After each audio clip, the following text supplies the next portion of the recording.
Hokage, Chronicle of the True Farewell. Greetings, fellow multiversal adventurers. It's an honor to have you back in this saga that has us all hooked. Official channel statement: this story is 100% epic fiction, so please don't attempt real magic. The results aren't guaranteed and insurance won't cover it. The rights to this masterpiece belong entirely to its brilliant original author. We are just a barge sharing it with you. Do you want to keep being part of this amazing community? Join our ninja army of subscribers on YouTube and give this content a like. And for true fans, our Patreon has exclusive ninjutsu waiting for you. Chapter 426: Uchiha Madara's Search for Relatives. Watching Orochimaru depart, Uchiha Chi stood there for a long moment. When his power had reached such proportions that the entire ninja world fell silent, no one dared challenge him anymore. Perhaps no more sudden incidents would dare to confront him. Finally, he was about to follow his own will and deliver the justice of the so-called heaven-sent tough guy, but the very first step of his plan went awry. Uchiha Chi's rationality told him that, with Uchiha Madara's Rinnegan at stake, no information about the assassination plan could be leaked. Even if it wasn't him who leaked it, but Orochimaru vaguely guessed it, and he didn't even know what he would do next, he should have killed Orochimaru right here. He was the only one Orochimaru had planted with a Heaven's Curse seal, which allowed for soul resurrection. That seal had been erased during the battle at Hell Valley. And he had utterly slain Yingdu, whose power was roughly equivalent to Orochimaru's plus size. Orochimaru now had no time, no ability, no jutsu to survive, and no chance of escape. But when this unforgiving act happened to his second-best teacher in the entire ninja world, Uchiha Chi hesitated all night but ultimately couldn't bring himself to act. On the morning of July 16th, the 47th year of Konoha, Uchiha Chi, far away in the land of wind, parted ways with his teacher, Orochimaru. Meanwhile, just the previous night, news of the Uchiha clan's young patriarch, Uchiha Chi, a strong contender for the position of fourth Hokage of Konoha, single-handedly annihilating Laolan, spread like wildfire, spreading throughout the ninja world at an incredibly rapid pace. The day after receiving this news, Raza, the fourth Kazakage of Tsunagakure, an ally of Konoha, rushed almost overnight from Laolan to Konoha. He then presented a letter of surrender to the Uchiha clan, not Konoha itself. The specifications and style of the letter were not entirely unrelated to the one sent by the fourth Raikage of Kumagakure some time ago, but they were identical. Thus, Konoha village became abuzz with activity. To welcome the fourth Kazakage to Konoha for a visit and study, Konoha, belatedly realizing the situation, had no choice but to grit its teeth and make lavish preparations. Banners were hung at the main gate, flower baskets were placed, and a village violinist was invited to perform a stilted performance of Konoha's piece in a park not far from the village gate, highlighting Konoha's commitment to peace, the same park where Sasuke knocked Sakura unconscious and defected, although Raza, the person involved, had ignored the Konoha high command and headed directly to the Uchiha clan's territory. This ostentatious welcome was in vain. However, the ceremony also welcomed another unexpected guest. At this moment, an old man with long gray hair, an old face, wearing a dark blue robe, holding a scythe of death in both hands, and an extremely cold look in his eyes, slowly walked to the gate of Konoha village. While this place is still the same as it was 40 years ago, there is no change. The old man raised his head slightly, looked at the gate of Konoha, walked across the gate, and looked across the long street to the huge yellow-brown shadow rock with 3 human figures carved on it. It wasn't until he saw the statue of his close friend and nemesis, the first Hokage, known as Senju Hashirama, standing atop Shadow Rock, still youthful but long since reduced to dust, that a ripple of light crossed the old man's cold, indifferent eyes. He couldn't help but feel a surge of nostalgia, yet also a sense of relief that befell the ultimate victor. He murmured, "Hashi-chan." However, at that moment, a rather disheartening voice rang out from the distant gates.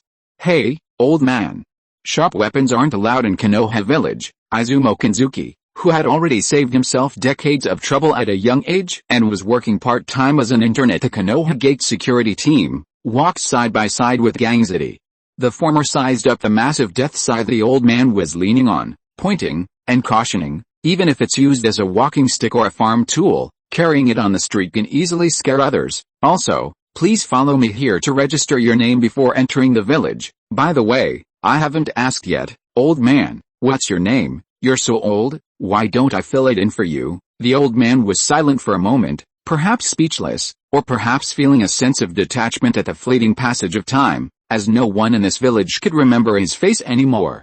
After a long pause, he opened his eyes and uttered his name, Madara, Uchiha Madara. However, the moment those crimson eyes, with 3 jet-black Magatama beads swirling around them, opened, no one around him could recall the name. Everyone within a 600-meter radius, centered on the Konoha gate, fell asleep for half a minute until Uchiha Madara slowly entered Konoha village and disappeared at the end of the street. Like a puppet on a string, gently pulled by a sorcerer's finger, everyone present suddenly woke up, but they could remember nothing. They felt dazed for a moment, then moving on from the incident and returning to their daily routines. Uchiha Chi could never have foreseen that Uchiha Madara, whom he considered a target for assassination and whose frail age made him unable to roam the world, would actually arrive in Konoha village. Furthermore, the Uchiha clan was about to face its greatest crisis since its founding. Leaning on his death side, Uchiha Madara walked expressionlessly through the streets of Konoha. He entered through the main gate of Konoha and headed straight for the park at the village entrance, passing landmarks whose locations he had personally helped design when the village was first built and whose locations he remembered clearly: the reservoir, the Konoha theater, and a named street that, unlike 40 years ago, had recently become bustling, the newly opened Ichiriko ramen shop, Konoha Tea Street near the Hokage building, the Yamanaka clan's flower shop, which saddened the old man, and the street where he lived. In his ears, the violinist, increasingly dissatisfied with being drafted as a temporary soldier, played the melody of Peace of Konoha more and more urgently. He continued southward until he finally stood before the Uchiha clan's territory on the southern side of Konoha, on the Minamiga River. And the purpose of this 80-year-old man was clear: he had come, with his death side, to find his relatives. Uchiha Chi, with your current half-baked appearance, there is no way you can inherit my Munai project. Recalling what he saw when Uchiha Chi opened his eyes during the last war with the Land of Lightning, Uchiha Madara suddenly raised his head and looked coldly at this huge clan land. Since the opportunity to open your eyes is revenge, then let me help you. See the true darkness, and deeply understand the endless chain of hatred that has spread for thousands of years in this hopeless world. Just hate me, and then live on in your ugliness, until you get the same eyes as me and come before me. Then, I will make you recognize from the bottom of your heart this Munai project that will give the whole world a new life. Chapter 427: Uchiha Madara's Search for Relatives. At this moment, just as Uchiha Madara quietly reached the rear, preparing to carefully assess the current state of the Uchiha clan, what was Uchiha Chi doing? He had received an invitation from the Great Toad Sage. Even before the outbreak of the Lightning Land War, Jiraiya had approached the Uchiha clan, seeking to meet with Uchiha Chi and convey the Great Toad Sage's instructions to him. He had also invited Uchiha Chi to visit Mount Myaboku. At this moment, the sky was about to break, the light of dawn lifting the veil of night. After Orochimaru's departure, they spent the night in a warm conversation, sent their son Naruto off, and summoned Minato Namikaze, who had sealed everyone's memories. He wasn't there to seal Uchiha Chi's memories. In fact, he couldn't seal the memories of an Uchiha who possessed the main Gekyo Sharingan. Would time and space be distorted by this? Would some kind of donut of space-time continuity be created? Or would Uchiha Chi, knowing of Naruto's existence in advance, change the future? At this point, Minato no longer dared to speculate. He had come to Uchiha Chi, not only to invite him back to Konoha as usual, but also to produce a summoning scroll right in front of Uchiha Chi's face. What did you say? The Great Toad Sage wants to see me, and you're saying I'm the man of destiny? No, don't you really feel awkward? Just as Orochimaru, who thought he was a saint and a hero, had been sent away, here came this Great Toad Sage, swearing with all his might that Uchiha Chi was the man of destiny, who would wield the Emperor's sword and wear the Emperor's jade, leading the world on a new path. Uchiha Chi was truly bewildered.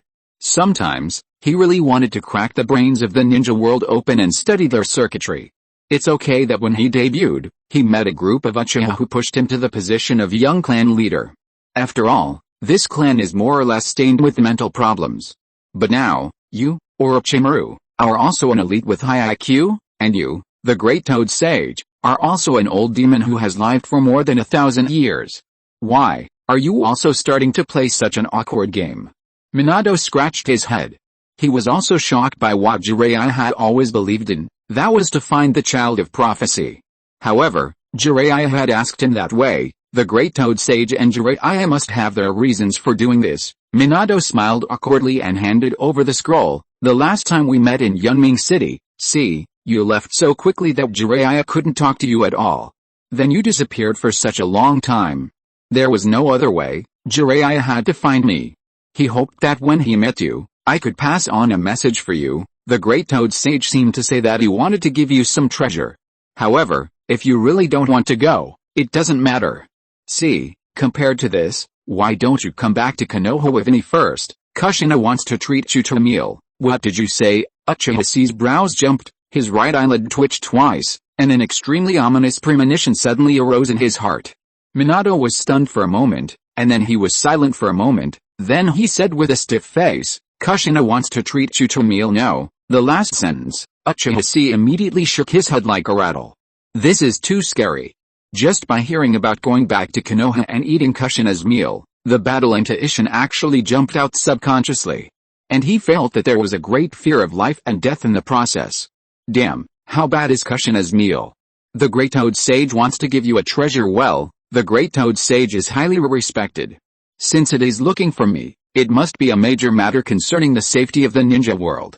Minato, I must go there. Uchiha Chi immediately took the summoning scroll from Namikaze Minato's hand with righteous words. Without saying a word, he made a summoning seal with his backhand, Haisu Yu Shenwei. Bang! In a puff of smoke, Uchiha Chi vanished, transported to Mount Myaboku by the long-awaited Great Toad Sage through a reverse summoning. Beguiled by the promise of a purported treasure, Uchiha Chi journeyed to Mount Myaboku. Meanwhile, the Uchiha clan, facing a grave crisis, had suddenly lost their greatest protection. They could only rely on their own strength, relying on the former clan leader for survival.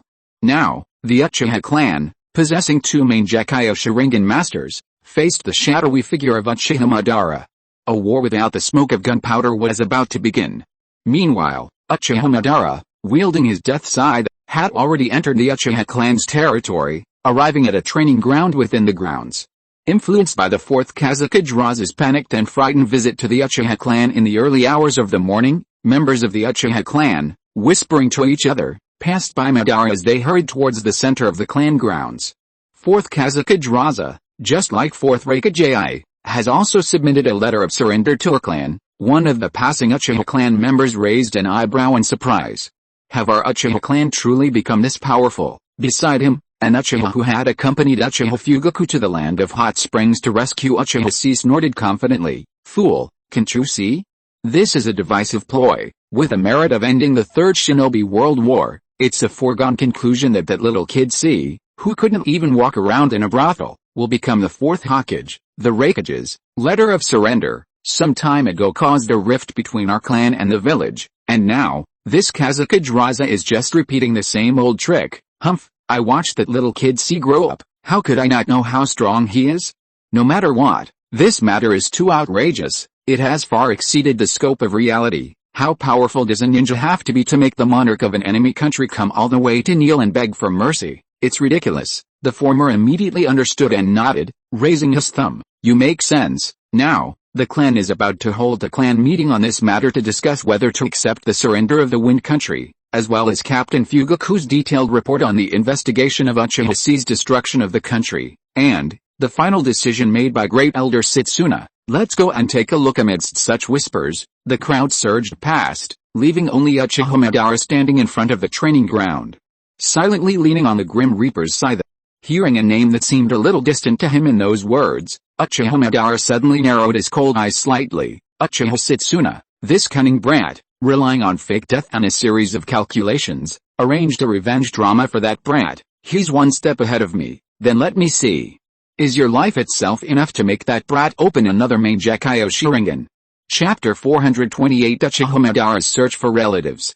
Uchiha Madara wasn't a completely mad Uchiha Itachi.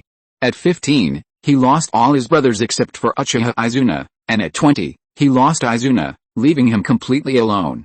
That day, he opened his eternal main Gekiyo Sharingan, a fusion of his brother's main Gekiyo Sharingan eyes, allowing him to forever see the path ahead. He had experienced repeated loss throughout his life, and therefore, he understood cherishing things better than anyone else. Therefore, When Hashirama Senju reiterated his dream of building a paradise where children would never have to step foot on a battlefield, Madara, filled with hatred and anger, finally suppressed his murderous rage and joined forces with Hashirama to establish Konoha. The main Gekai of Sharingan is also known as the Eye of Love, and love is restrained. It was precisely because of his love for all and his cherishment of the hard-earned peace that Madara repeatedly pondered the causes of war and the flaws of the ninja village system. Heartbroken by the prospect of not seeing the future promised by Hashirama, he conceived the Moon Eye Project. Faced with the Uchiha clan members who had defied his will and refused to follow him out of Konoha 40 years prior, Uchiha Madara had not ruthlessly killed them, nor had he forced them to obey his will.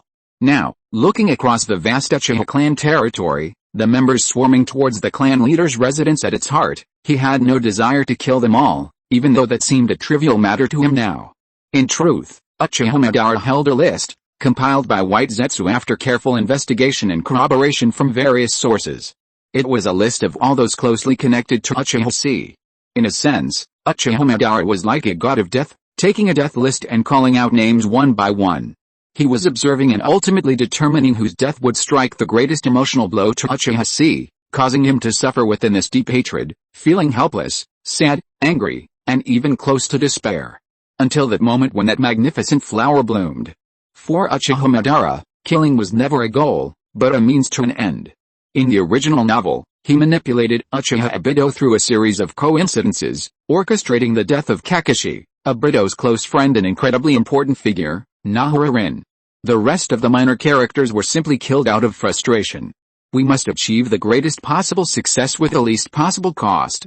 Just like the Uchiha passerby who just passed by and shouted, "This is a divisive plot." According to the investigation on the death list, this guy, while superficially disparaging Uchiha Chi, was actually an extreme C fan at heart, a typical tsundere Uchiha who can scold me, but if you do, I'll get angry. Would killing such a person be of any use? Uchiha Chi had only met him a few times, and their combined exchange of words wasn't even two. Killing him would only leave Uchiha Chi feeling a wave of surprise. He thought, "You're killing this guy who despises and scolds me every day, and I'm supposed to thank you for that." Then, a slight rage over the death of a fellow clansman lingered, and nothing more happened. And now, the reason Uchiha Madara stopped at the Uchiha clan's training grounds instead of moving on was simple. At that very moment, within the training grounds, a young man, breathlessly brandishing a blazing blade, his gaze fixed on the short sword in his hand. Inadvertently, his eyes betrayed a hint of despair and frustration at his inability to achieve the desired effect. But then, he gritted his teeth, forcing his exhausted body to continue swinging, feeling the flames follow the blade and sprout from his heart. Uchiha Shisui glanced at the boy's name on the list. Seeing his position in the second tier, and his past experience of sacrificing his life to clear the way for Uchiha Chi on the battlefield of Rain Country, he undoubtedly held a relatively important younger brother figure to Uchiha Chi. Madara Uchiha couldn't help but narrow his cold eyes as he stared at the young man in the training ground. With that kid named hidden nowhere to be found, wouldn't killing him have the same effect? Unlike the other Uchiha clan members who followed the crowd, this young man didn't stop training when he heard about the upcoming clan meeting. Instead, he worked even harder. Seeing this, even Madara Uchiha had to admit that this young Uchiha boy was quite talented, almost as talented as himself back then. And just then, huff, Shisui panted heavily, propping himself up against his knees. His three Magatama Sharingan flashed, and he clenched his fists tightly, gnashing his teeth and muttering indignantly, Why, I still can't do it, swing the 40-meter-long flowing flame sword like C, and protect everyone in desperate times. How can I master the Uchiha style, Sun Halo dance? When can I become a reliable adult like C?" Standing at the edge of the training ground, hearing these words, glancing at the other man's age of only 6 or 7, and the crimson 3 Magatama Sharingan in his eyes, Uchiha Madara couldn't help but fall silent. How old was he when he opened his one Magatama Sharingan? And if he didn't have Alzheimer's, that kid Uchiha Chi seemed only 12 now. How could he be an adult? And, damn it, Uchiha style, Sun Halo dance, isn't that the forbidden jutsu of the Uchiha clan? Left unsupervised, just to let this brat practice randomly. Have the minds of these Uchiha brats become so extreme now? No, I can still do it. C said I'm a genius, I must catch up with C. Shisui roared, forced himself to drink a mouthful of chicken soup, and then suddenly stood up. Uchiha style, halo dance, ha. Before the short sword was swung, Uchiha Shisui's pupils suddenly disappeared, leaving only the whites of his eyes. He was hit hard, and his head fell straight to the hardened ground of the training ground. Oh no, I can't move my body, and I can't use chakra. If I fall down, I'm afraid I'll have to stay in Konoha hospital for half a month. Shisui was shocked and felt an indescribable frustration and dismay.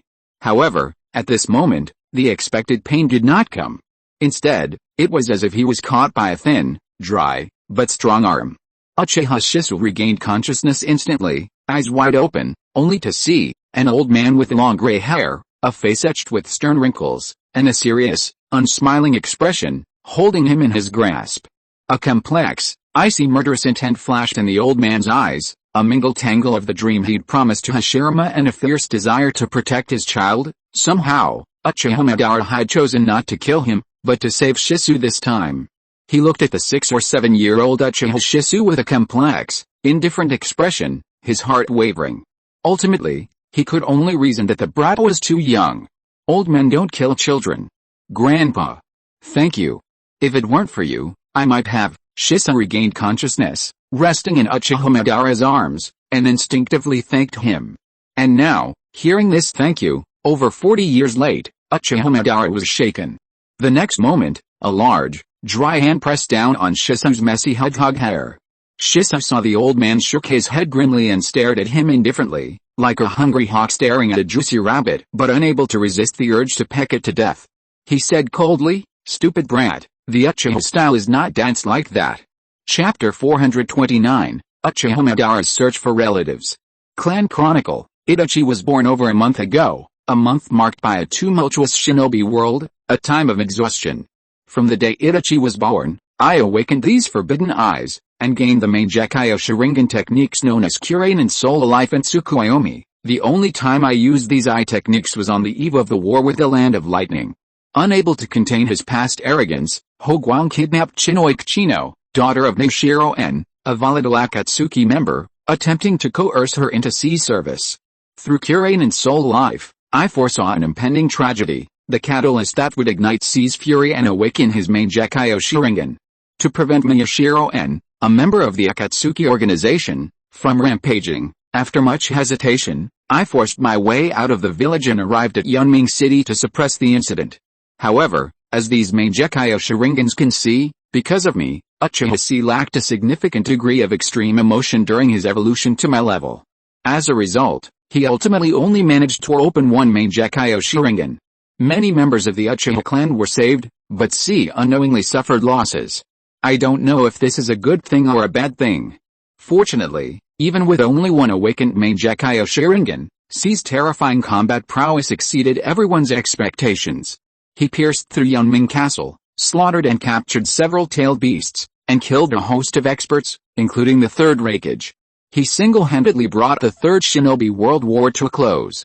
But because of C, the many tedious and complicated post-war matters have kept me busy until now. Sometimes I really don't want to do this. Cross it out. And today. Fugaku, the latest intelligence regarding C's destruction of Laolin, first-hand information from Minato Namikaze, no one from Laolin was injured.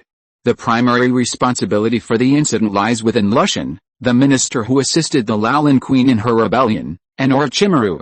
C, on the other hand, plays a positive role in this incident. Now, we can finally shut Denzo up and make him quiet down for a while. Uchiha Huagwang's shouts echoed from the distant doorway. Uchiha Fugaku looked up at the voice, his eyes fixed. He put down his brush and closed his notebook. I see. That makes things easier then. Rubbing his temple, slightly swollen from a sleepless night, Fugaku gave a solemn order. Senior Huagwang, immediately report this to the Great Elder. Also, inform the 4th Kazakage, Raza, and have him leave immediately. The 4th Hokage's tactics are already giving us a headache. Let's not let him cause further trouble now. Until you return, we will not accept surrender or political donations from any country, organization, force, or even ninja village. Also, I'll prepare for the upcoming clan meeting. However, at this moment, Uchiha Fugaku's body suddenly swayed, and his vision distorted. As if transcending the constraints of time and space, the scene before him suddenly transformed into the Nanga Shrine, where the clan meeting was about to be held. Then, blood all over the ground, the blood of great elder Uchiha Setsuna, the blood of Uchiha Huagwang, his own blood, severed limbs, wailing and wailing, everything ended with a roar. The blood of all the clan members present twisted and tangled into a huge pool, reflecting the pierced shrine ceiling and the gloomy sky with crows circling. And beneath that sky, the blurred, indifferent face of an old man with long gray hair. Following this perspective, Uchiha Fugaku saw himself struggling with his trembling arms, grasping the other's ankle with a hand stained with scarlet blood, and questioning him almost desperately. "You also have the Sharingan, you are also an Uchiha? But, why? The old man simply lowered his head slightly, his eyes without any fluctuations. There was no compassion, no emotion, only a calmness that had accomplished his goal.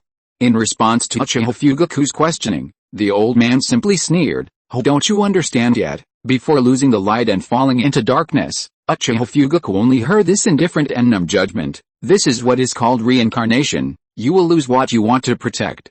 No matter who the other person is, a friend, a brother, or even, my descendant, Fugaku. Fugaku, what's wrong with you, Fugaku? Hey, are you too tired? How about getting some rest? Anyway, there's nothing big happening in the clan after the war, so the clan meeting can be held anytime." The distant cry of Uchiha Fire suddenly jolted Uchiha Fugaku awake. "Haha," he gasped violently. The near-death suffocation and the sensation of his chest and abdomen being torn apart by a sickle caused phantom pain in his limbs. But Uchiha Fugaku immediately realized, it was the forbidden eye technique hidden within his own eyes, the Mangekyo eye technique, Kurado Soul Life, that had been activated. Without hesitation, Uchiha Fugaku, instantly understanding the gravity of the situation, suddenly raised his head, staring intently at Uchiha Huagwang, who was shaking him by the shoulder. He urgently asked, "Clan meeting? How long until the clan meeting starts?" Uchiha Huagwang was stunned for a moment, then shook his head helplessly. "Fugaku, are you tired and confused? The clan meeting starts in 10 minutes, what did you say?" His expression instantly twisted like a ferocious beast trapped in a corner. Uchiha Fugaku's eyes bared fiercely, widening in despair and disbelief, demanded, "Only 10 minutes, yes, only 10 minutes, which meant that in 10 minutes, the Uchiha clan would face the crisis of extinction. Unlike the crisis in Yunming City that was triggered and predicted by the eye technique, Kurado Soul Life a month ago, the mechanism of the eye technique's activation seemed to be positively correlated with the strength of the person foreseeing it. The previous target of Kurado's Soul Life was Miyashiro N, whom Uchiha Fugaku could have easily overcome with his own power. The question before Uchiha Fugaku was simply a matter of action or inaction. Back then, he had days to ponder, hesitate, make up his mind, and then change everything. But now, Kurado's Soul Life gave him only 10 minutes. The enemy was a fellow Uchiha, and incredibly powerful. So, what could he, Uchiha Fugaku, do to save the Uchiha clan? Just as Uchiha Fugaku, presiding over the clan meeting, sensed the impending crisis, Uchiha Ban, with a sullen face, ignored the respectful thanks of Uchiha Shisui, who was behind him, and with a sullen expression, he left the Uchiha clan's training grounds. Leaning on his death side, he walked indifferently towards the center of the clan compound, where the crowds gathered. With a death list in hand, he was about to begin the next roll call. Chapter 430. If only 10 minutes left to live. What if you only had 10 minutes left to live? Not a month, not a day, not an hour, just 10 minutes. So short, so narrow, so short you couldn't even eat a proper meal? What would you do? Amidst a mixture of sadness, anger, despair, and regret, Uchiha Fugaku looked around, his gaze finally settling on Uchiha Huagwang, the clan elder who had returned alive from Hell Valley a month earlier. Helplessly grasping at a last straw, Fugaku asked tremblingly and urgently, "Huagwang-senpai, see, where's he now?" The vision predicted by the eye technique was not deceiving. Even with a Mangekyo Sharingan and Susanoo, he was no match for that old man. With the current state of the Uchiha clan in Konoha, no one could survive his deliberate slaughter. That was the only thing Fugaku could think of. If anyone could defeat the old man who appeared in Kurado's vision, it would be Uchiha Chi. Furthermore, from the old man's words, from the implicit implication behind the phrase "even if it's my descendants," Fugaku felt a deep sense of despair. Because, it was most likely the former patriarch who had left the Uchiha clan 40 years ago, the Shura of the ninja world who had awakened the eternal Mangekyo Sharingan, who had joined forces with the ninja god Senju Hashirama to end the troubled times and establish Konoha's terrifying existence. Uchiha Madara. He wasn't dead, he was still alive. And now, he was returning for revenge. And just at this moment, are you asking for resignation? Uchiha Huagwang frowned slightly, then shook his head and smiled helplessly. The child has grown up, just like a bird in the forest, who knows where he will fly to. However, according to Minato Namikaze, he is probably visiting Mount Myaboku, one of the 3 major spiritual holy places. Mount Myaboku. Hearing this specific place name, Uchiha Fugaku's expression lit up and he asked hurriedly, "Can we contact him now?" It's unlikely. The 2 people in the village who have contracts with Mount Myaboku are not on the village now. After the war in the Land of Lightning, Jiraiya left Konoha for the Land of Rain, and Minato Namikaze, who just returned, took on other important tasks at the instruction of the 3rd Hokage and has left the village. In non-war time, the communication frog will not stay in Konoha unless it is needed to help Jiraiya transmit information. Uchiha Huagwang raised his head and looked at the sweaty Uchiha Fugaku with a look of surprise. "By the way, why are you suddenly looking for resignation?" Upon hearing this, Fugaku's expression changed drastically, and he muttered with an extremely grim expression, "How could it be? How could it be? We can't get in touch." At this crucial moment, the clan couldn't contact Uchiha Chi. What then? Facing the impending attack of Uchiha Madara, what should they do? Who would resist? Uchiha Fugaku. At this thought, Fugaku no longer cared about his image. He felt as if all the strength in his body had been drained. He suddenly collapsed on the mat in the mansion's reception room, his face filled with bewilderment. "Fugaku. Cheer up, tell me what's going on. We are family." Watching this scene, Uchiha Huagwang frowned, quickly squatting down, his hands supporting Fugaku's shoulders. He didn't understand what had happened, but judging by Fugaku's behavior, something important must have happened that Fugaku, the head of the police force and the second in command of the Uchiha clan, was unable to handle, leaving him with no choice but to rely on Uchiha Chi. However, after hearing Huagwang's consolation, Fugaku raised his head dryly and asked in confusion, "Huagwang-senpai, if, in 10 minutes, all of us will die, what will you do?" Hearing this question, Uchiha Huagwang's expression suddenly froze, and he looked at Uchiha Fugaku with a strange look, as if he realized something. The 10-minute clan will die? When the plan of the great elder Uchiha Setsuna was being implemented in Yunming City, Uchiha Huagwang had been suspicious of Uchiha Fugaku's sudden arrival in Yunming City. Now, he was even more certain that Uchiha Fugaku must have known something. And the reason why Uchiha Fugaku would behave so strangely might be because he had already obtained the Forbidden Eyes, the Mangekyo Sharingan. On this basis, it was inferred that Fugaku was leading to this question from the result. Uchiha Huagwang's heart suddenly shuddered. The clan meeting was about to be held, and there would be at least 2 Mangekyo Sharingan owners, Uchiha Fugaku and Uchiha Setsuna, on the scene. If a situation occurred that even these 2 could not handle, then, what could he, Uchiha Huagwang, do in this incident in the remaining 10 minutes? In a flash, Uchiha Huagwang pondered for a few seconds, and the answer suddenly came to his mind. Unlike Uchiha Fugaku, who was always hesitant and could not make up his mind on key matters, Uchiha Huagwang, who was older and more reliable and was entrusted with the important task of guarding Hell Valley, was calmer and more aware of his abilities. It was like when everyone in Hell Valley participated in the battle to hunt the 8 tails under the leadership of Uchiha Setsuna, but he went to Kakuzu alone. The current situation is no different from that time. All Uchiha Huagwang can do is believe. Believe in your own judgment, believe that your actions will bring no worse results, and believe in Uchiha Chi. So, Uchiha Huagwang set his eyes on Uchiha Fugaku, who looked confused, helpless and desperate, and his face suddenly turned cold. Then, he drew the knife from his waist. Uchiha Fugaku.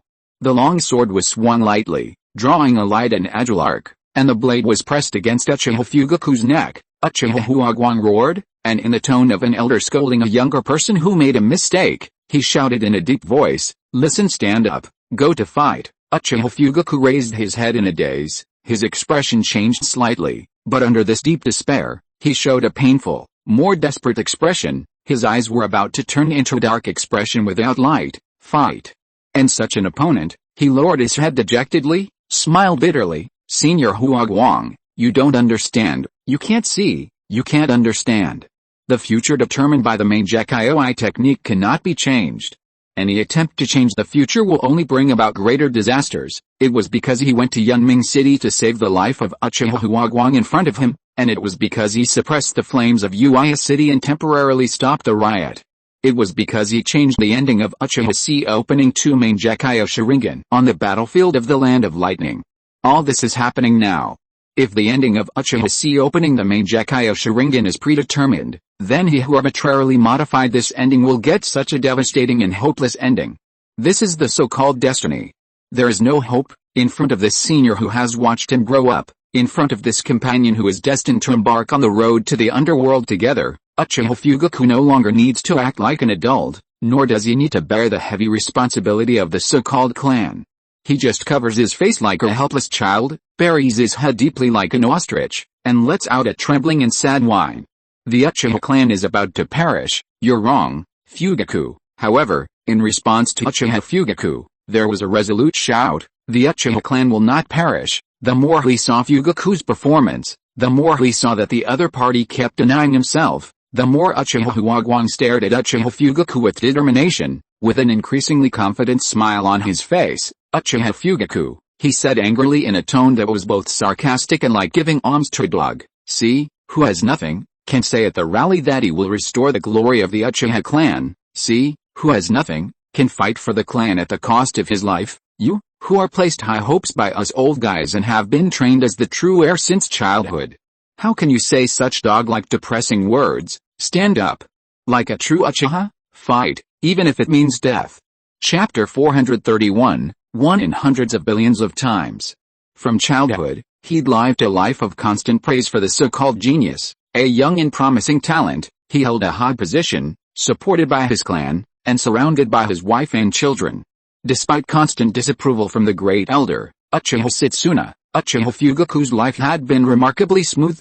It was so smooth that, were it not for Uchiha Chi, even Uchiha Setsuna, the only member of the clan who disliked him, would have died 4 months earlier while leaving the village to garrison the Hell Valley in the Land of Hot Springs.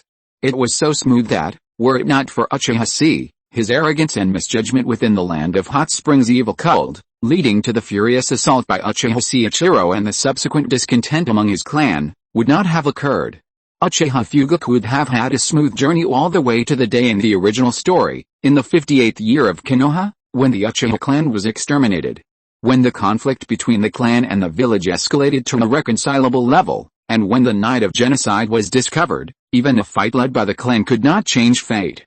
A masked figure named Uchiha Madara was lurking outside, and within the village, high-ranking officials from Shimura Danzo's lineage remained steadfast in their determination to uphold the Uchiha clan. Even his trusted son, Uchiha Itachi, betrayed the clan and turned his sword against them. When he realized that even his main Gekkai Sharingan couldn't change the outcome, Uchiha Fugaku's mentality, like the towering tower built on decades of accolades and prosperity, collapsed in an instant. And now, after experiencing everything Uchiha Chi had changed over the past few months, losing his right to inherit the clan leader position and being forced to re-evaluate himself, Uchiha Fugaku finally came to his senses. But it wasn't enough. Uchiha Fugaku was still the same Uchiha Fugaku. His innate character made him vulnerable to the weak mentality of if I die if I do, I'll die if I don't, so why not save my energy, when faced with desperate situations and no one to save him. Besides internal reflection, Uchiha Fugaku needed external motivation. Fortunately, change had already begun.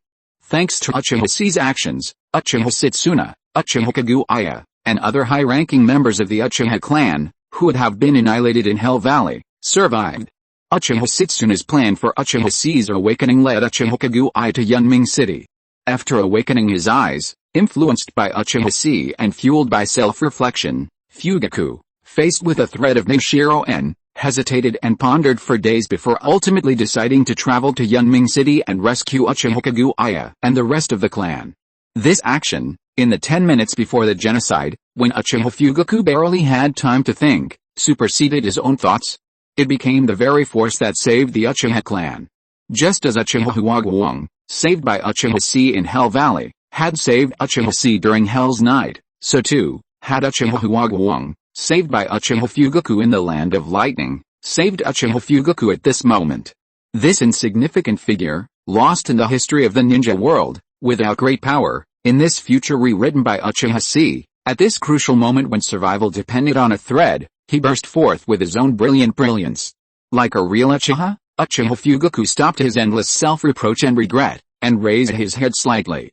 As if he had seen a ray of light in the boundless darkness, he stared blankly at the Uchiha fire that smiled at him, repeating the words, "A real Uchiha, a real Uchiha? What would a real Uchiha look like?" Whenever he thought about this question, Uchiha Fugaku subconsciously imagined a young man smiling brightly at him. Even in the face of death, he still fought madly and fearlessly. Even in the most desperate adversity, he could perform impossible ninjutsu and create impossible miracles. Even when facing an opponent too powerful to be defeated, he would turn around and draw his sword at the opponent without a word.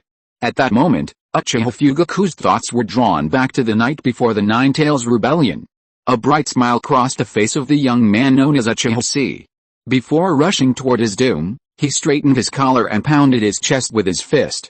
"Then I'll leave it to you, brother Fugaku." Uchiha Fugaku leaped to his feet. His expression, cultivated over the years, regained its composure, no matter the unexpected.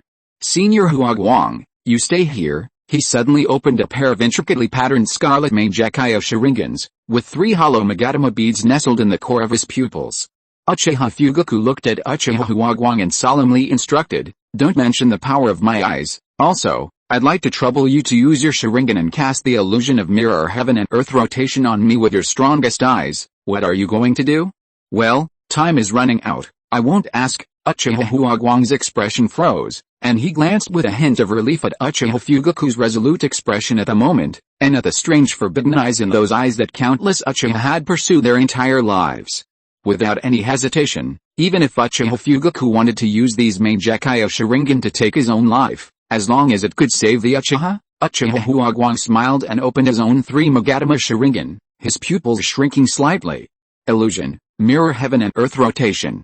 And at this moment, Uchiha Fugaku also cast the forbidden eye technique contained in these eyes, Mangekyo eye technique, Tsukuyomi. The enemy's mind is drawn into a phantasmagorical realm, where all factors, including time, location, and quality, are controlled by the caster. Within this phantasmagorical realm, the enemy suffers immense physical and mental pain, the pain felt exactly like real-life suffering. Simply looking at this I will succumb. Under deliberate control, Tsukuyomi did not directly overwhelm Uchiha Huagwang's defensive phantasmagoria within his own psychic realm. Instead, using the mirror-like eye of love, Uchiha Fugaku deflected the resulting eye technique through the phantasmagoria, mirror heaven and earth shift, casting the Mangekyo phantasmagoria, Tsukuyomi. Immediately activating his other eye, within the phantasmagoria, Tsukuyomi, where time seemed to have stopped, he took a step toward the despairing vision he had glimpsed only in the future. Eye technique, Kurado Soul Life. Eye technique, Tsukuyomi. At that moment, the 2 Mangekyo eye techniques merged, forming a brand new eye technique that could only be used on himself. Mangekyo pupil technique, mirror of the future, Tsukuyomi limit. 1 in 100,000 trillion times. Reflect the world of the future in your own eyes, and go to the future where only despair remains infinitely. Every time you project the future in the world of Tsukuyomi limit, it will consume a huge amount of pupil power. Just to find a way to save the Uchiha clan.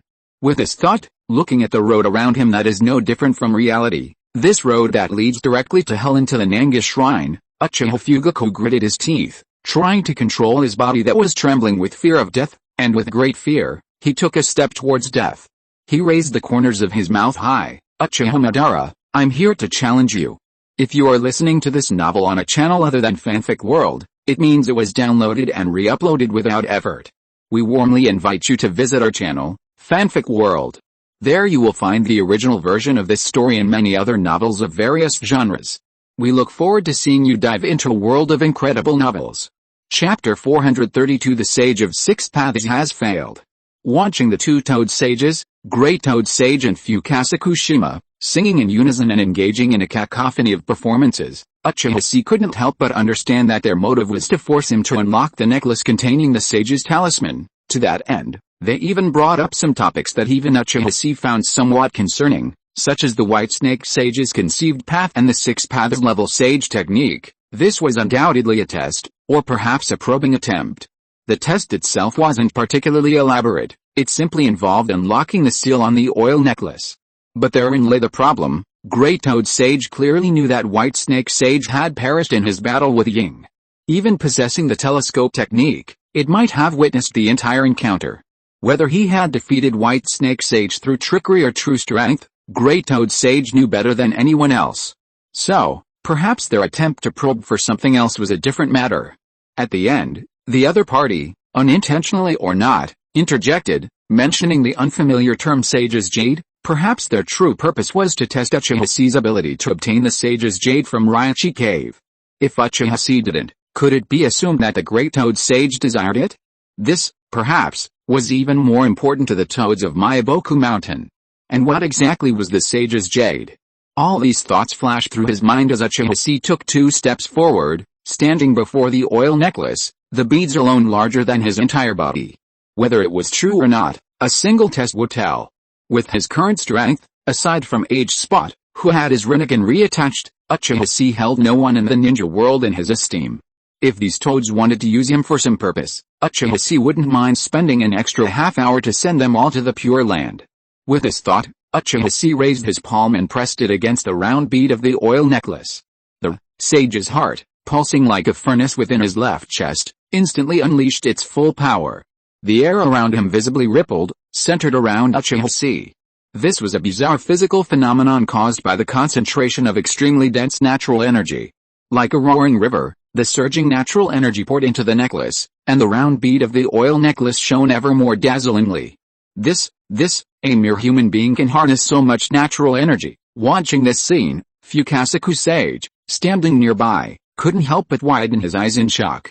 He instinctively turned to look at the Great Toad Sage and exclaimed, "Great Toad Sage, this kid might actually be able to fill the Toad Oil Orb without the Sage Jade." The Great Toad Sage frowned slightly, but soon relaxed. "It's okay, let's see." Meanwhile, Uchiha Chi, who was continuously injecting Senjutsu chakra into the orb, also noticed something strange. This orb possessed a Senjutsu chakra reserve nearly equivalent to that of two Sage Hearts. Without its ability to continuously draw on natural energy from the outside world, it would be completely insufficient to fill the orb on its own. And the Sage Heart's reserves of pure natural energy were even greater than those of the White Snake Sage. Even if the Great Toad Sage was stronger than the White Snake Sage, he couldn't be much stronger. Much less possess twice the Senjutsu chakra of the leader of the 3 holy grounds of his time. Clearly, the Great Toad Sage had been deceiving him. It wasn't that he couldn't open it again, but that he simply didn't have the ability to do so. There were other ways to open this bead. And while Uchiha Chi could forcefully detonate the bead with a surge of natural energy far beyond imagination, just as he was about to do so, the object sealed within the bead seemed to convey an extremely fearful emotion, and then, with a slight tremor. At that moment, Uchiha Chi's vision suddenly lit up, and the entire world before him instantly transformed. Beneath the gloomy sky, bright yellow points of light trembled in the air, reflecting each other, as if countless warm little suns, like snowflakes, were floating in the air. In an instant, the mountain was illuminated like a fairyland. Is this the scene of Raichi Cave that appeared to me when I crushed the cat's eye stone sent by Shianxin Snake Princess? Back then, this ability to see things others couldn't even tempt the 3 snake princesses of Raichi Cave to devour him. Resonating with the objects within the bead, Uchiha Chi's heart stirred, and he quietly recorded this ability with his Sharingan. To prevent Uchiha Chi from intruding, the sage's talisman within the bead unexpectedly taught him this ability, which he already possessed but never knew how to use. At this moment, as Uchiha Chi gained a clear vision of the radiant fairyland before him, countless bright yellow points of light instantly moved in response to his thoughts, transforming into crisscrossing lines that pierced the sky and rapidly surged towards Uchiha Chi's palm. In an instant, the transformation from quantitative change to qualitative change was complete. A bright yellow ball of light, formed from the extreme compression of countless natural energies, appeared in Uchiha Chi's palm. As if in response to this bright yellow ball of light, a crack appeared. The necklace with the word oil silently cracked. A piece of paper, emitting a bright green glow, slowly floated out. Inscribed on it were complex runes, and within the circular magic circle at the center was a large square of the word Xian. This was the Toad Kingdom's most precious treasure, imbued with extraordinary immortal power, capable of even reversing life and death, the immortal talisman. You have indeed obtained the power of the immortal jade. At this moment, The great toad immortal took a deep breath, staring intently at the bright yellow ball of light in Uchiha Chi's right hand. An unprecedented solemnity quietly emerged in his eyes. Uchiha Chi, you are indeed the true son of destiny, and you have finally lived up to the White Snake's wishes and truly embarked on this road with no future. What do you mean? Uchiha Chi stared at the bright yellow ball of light in the palm of his hand, frowning slightly, a little puzzled. The cat's eye stone that I crushed back then is the immortal jade. Then, he raised the bright yellow ball of light in his hand again. This, what can it do? Yes, the great toad sage said in a deep voice, it is a treasure that can allow people to see the limits of immortal arts. It requires a body strong enough to control natural energy. In the entire history of the ninja world, only the sixth-path sage has achieved this with his immortal body, and from this, he cultivated the ultimate immortal art that can resist the 10 tails. Immortal technique, complete form of Susanoo, the perfect form of Susanoo, which can only be activated by training the Mangekyou Sharingan to its limit and possessing an enormous amount of chakra, will be further enhanced and grow to a size like the 10 tails, achieving the final form of Susanoo. Its size exceeds that of a mountain, and it takes on the appearance of a war god. Its combat power is enough to compete with the destructive 10 tails. However, at this moment, the great toad sage suddenly changed the subject and uttered a message that surprised Uchiha Chi. But, Hagoromo has deviated from this path. This is far from the limit of Senjutsu. The sixth-path sage has failed. Chapter 433. The spread is even more arrogant than the sage of six paths. The sage of six paths had failed. These 8 short words revealed a turbulent message. Perhaps it was precisely because of the sage of six paths' failure, his departure from the sage way he had cultivated, that the world ultimately moved towards this chakra-based power system. The reason why the sage of six paths calls himself sage is because he possesses the power of both the divine tree and the sage. This is the source of his power, and this matter begins with an event in the past that has made me regret for thousands of years. At this point, the wrinkles on the face of the great toad sage trembled, and he lowered his head and sighed softly. Thousands of years ago, in order to avenge the deity Kaguya who descended from the sky, I decided to train her son, Otsutsuki Hagoromo, and show the child the power of Senjutsu, which was only in its infancy at the time, to entice him onto this path. Under my guidance, Hagoromo, relying on his powerful physique that is far different from that of humans, cultivated and acquired the ability called Sage Body in just a few years. This is a state of perfect control of natural energy.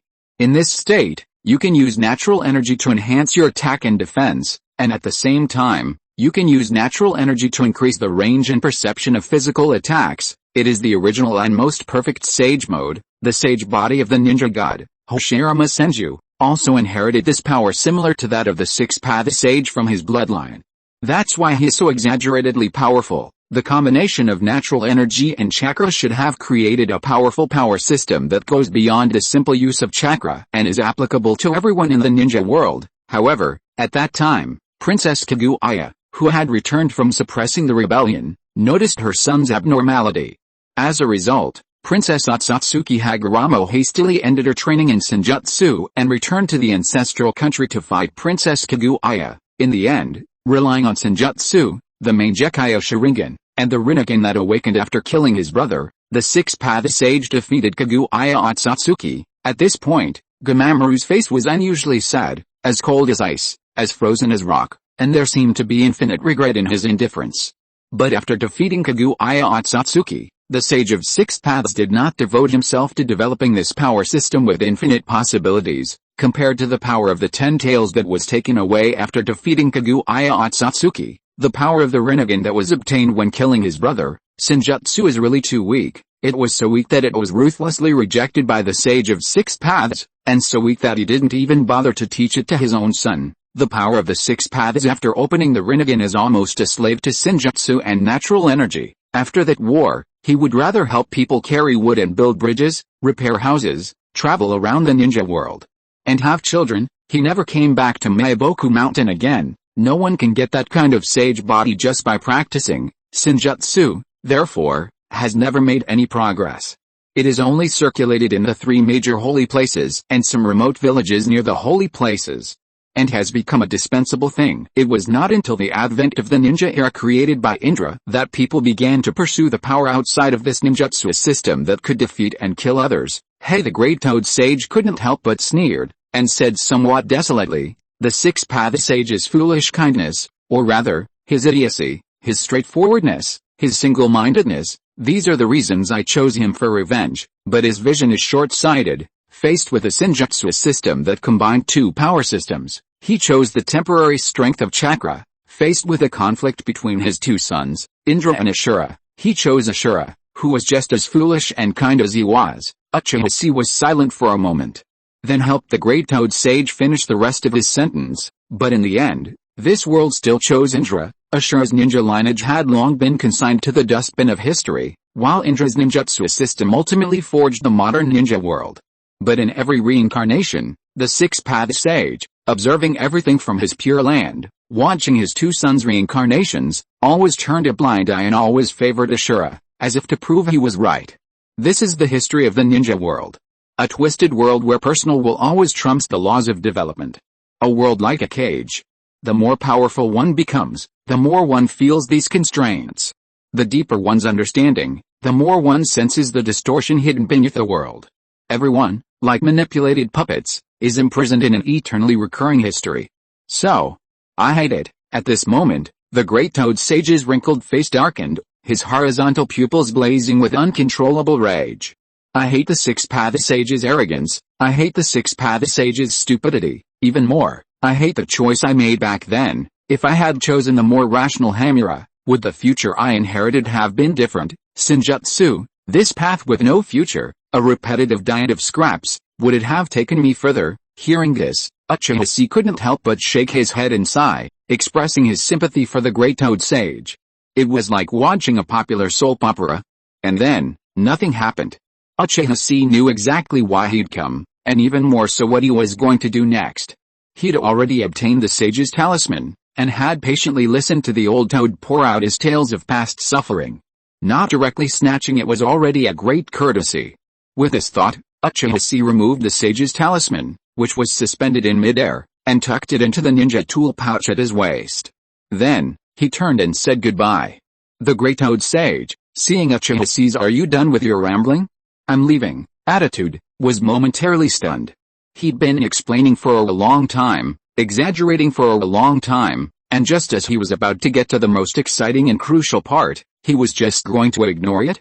No, this brat, how could he be even more arrogant than the six-path sage?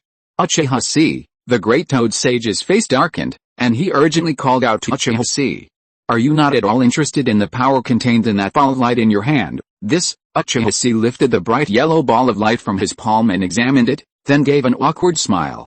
"No matter how nicely you say it, it doesn't change the fact that this thing is just a sage transformation, curse seal II.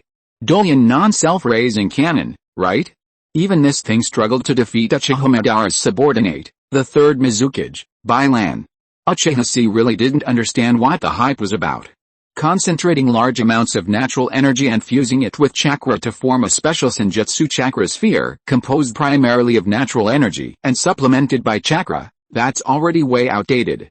And what about this old toad talking about six paths level Senjutsu and sage technique complete Susanoo?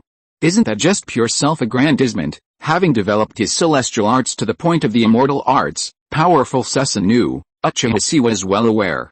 Besides the six paths power of the Rinnegan, the only two possible explanations for the six-path sage's ability to unleash such a powerful Susanoo were that he had awakened a similar Mangekyo Jutsu, rapid Susanoo, spiritual power.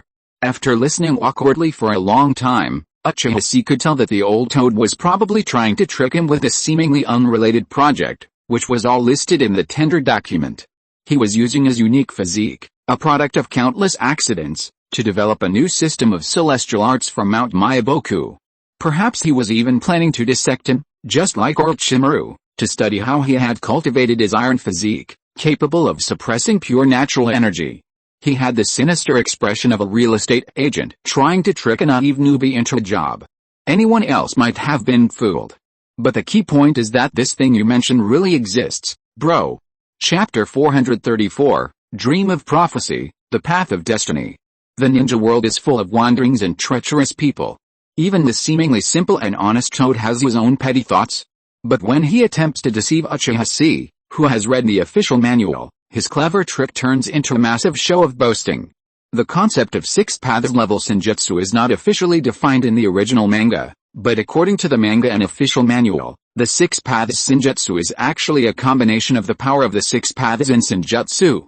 This is one of the pinnacle abilities in the ninja world, rivaled only by a few abilities such as the Kekigorang and the 6 paths yin-yang power. More specifically, it is the 6 paths Chibaku Tensei, formed by the combined yin-yang power of the 6 paths Sage brothers.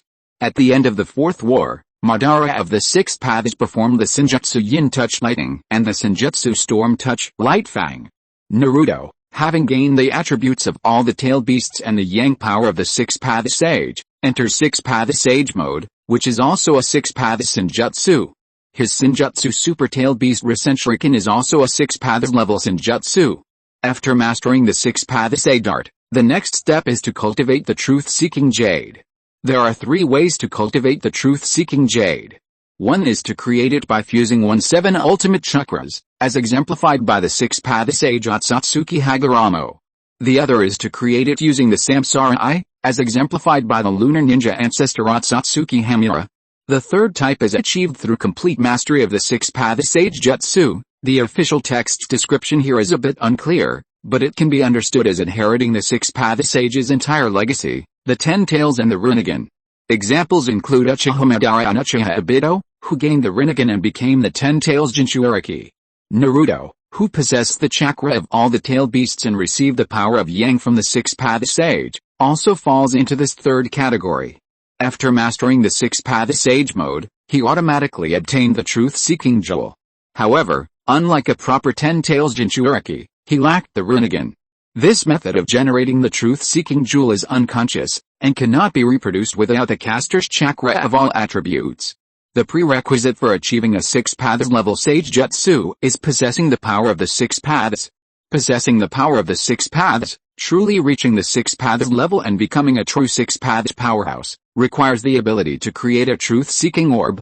Otherwise, like Naruto's 6 paths Sage mode, one can only reach the 6 paths level once for a brief burst, then fall from grace once the power is exhausted.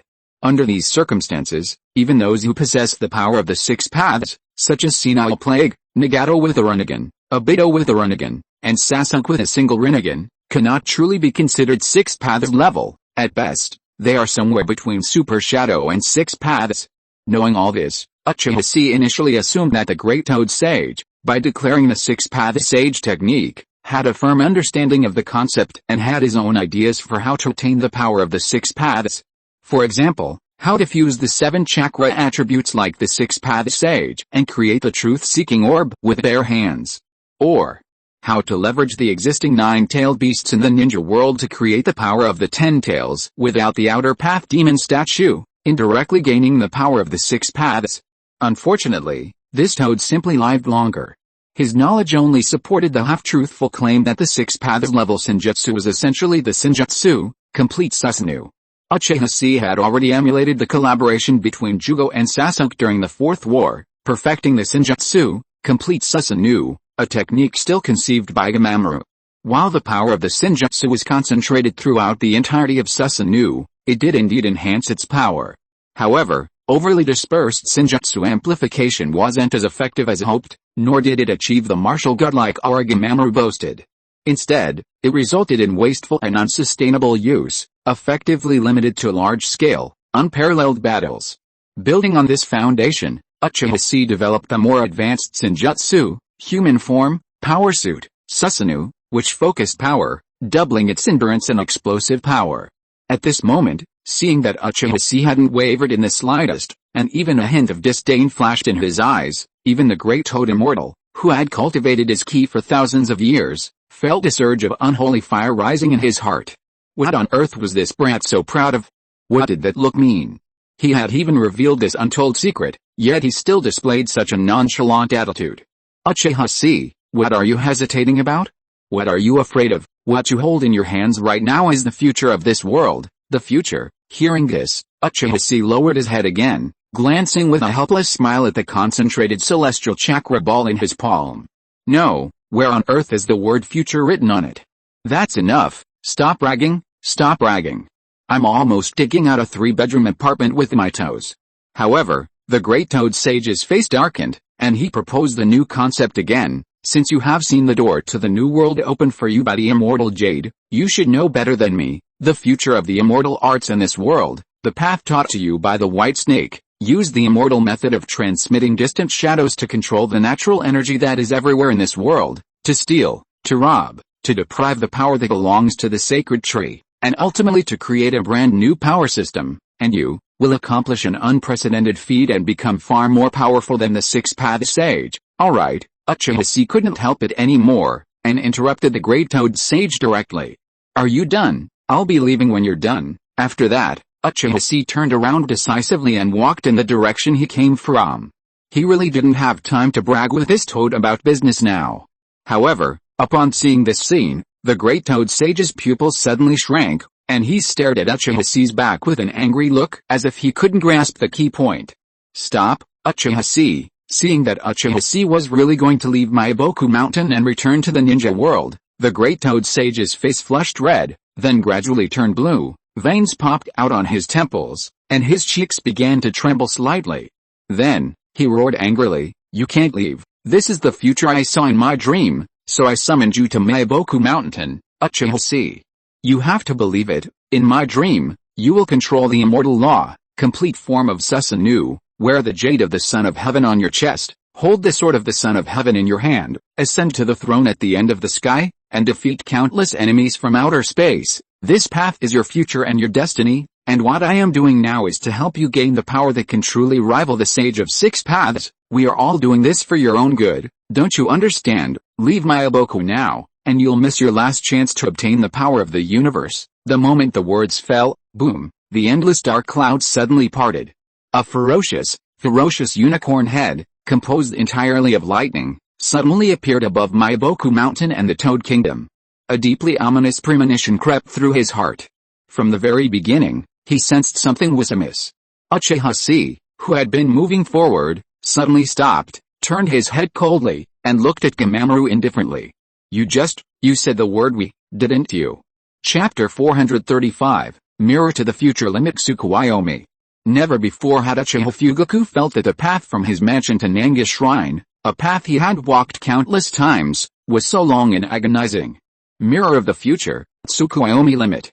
This combined Mangekyo technique allows for a foresight into the future, projecting everything about to happen in the real world into the Tsukuyomi world in exquisite detail. Simultaneously, all the harm and pain endured in this world becomes reality. Uchiha Fugaku clearly knew he was heading towards a death filled with only pain and despair. But for him, death was not the end of life. Possessing this eye technique, Fugaku felt like playing a simulator game with endless replays. However, Fugaku wondered how many times the power of his eyes, honed by past pain, inner torment, and suffering, could sustain him. Every step into the future could be his last.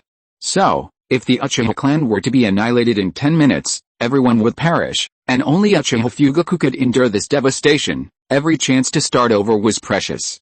Uchiha Fugaku must gather as much intelligence as possible in order to achieve a final counterattack. Ninja battles are fought for intelligence. After 3 minutes of walking along the Minamiga River, which divides Konoha from east to west, Uchiha Fugaku finally arrived at a quaint, majestic mansion. Its white walls and black eaves were clearly defined, enshrining the countless ancestors of the Uchiha clan over the millennia. This was the heart of the Uchiha clan, known as the Minamiga Shrine. The main hall of Minamiga Shrine, the ancestral hall of the Uchiha clan, was located at the foot of the Minamiga River.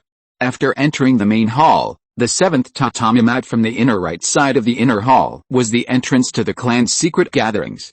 This was the basement where the 8th Uchiha had led the Uchiha clan. It looked ordinary, cramped, and contained only a single stone tablet, but it actually housed the Uchiha clan's wealth, numbering in the billions. However, given the current situation within the village, the Uchiha clan no longer needed to hold secret gatherings. Clan meetings were held in the main hall above the ancestral shrine, which was large enough to accommodate hundreds of clan members. Standing in front of the gate, Uchiha Fugaku had a strange illusion for the first time in his life. He felt that he was standing in front of a slaughterhouse. His brows furrowed in sorrow, but his eyes became more determined in the face of such a sad reality. Uchiha Fugaku took a deep breath and pushed open the door to the main hall. Mr. Yoshiro, I am not joking. The request for a letter of surrender is what everyone in Sand Village wants. We in Sand Village can no longer withstand war. My purpose for coming here is not as complicated as you think. I simply want to ask you to quickly ask the young patriarch of the nobles to retract his magical powers. Last night, first there was the light explosion that nearly paralyzed the political system of the land country, and then there was the huge explosion that shook the entire wind country. Even those of you standing in Konoha should have seen the strange phenomenon in the sky. Let me ask you, if you were in my situation, what would you choose? As soon as he entered the main hall, he heard a complaining voice that was almost about to cry. Standing in the middle of the main hall, facing the two people, they were the fourth Kazakage, who tried to shove the letter of surrender into the hands of another person, with a bitter face, looking sincere and almost compassionate, and the eighth Uchiha, who stood in front of Raza with an expression of no. To their left, in the hall, knelt 272 members of the Uchiha clan, men and women, young and old. The hawks, doves, and neutrals of the clan sat together, evenly divided.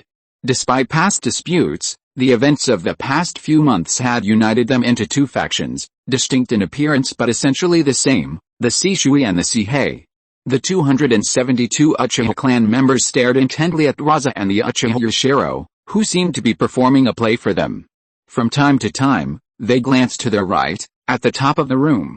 There, 4 sideways square cushions were placed, one beneath the sword rack in the main hall. The 4 side cushions held the seats for the great elder Uchiha Kaguya, the Uchiha Yoshiro in charge of clan affairs, and Uchiha Fugaku himself, the head of the police force.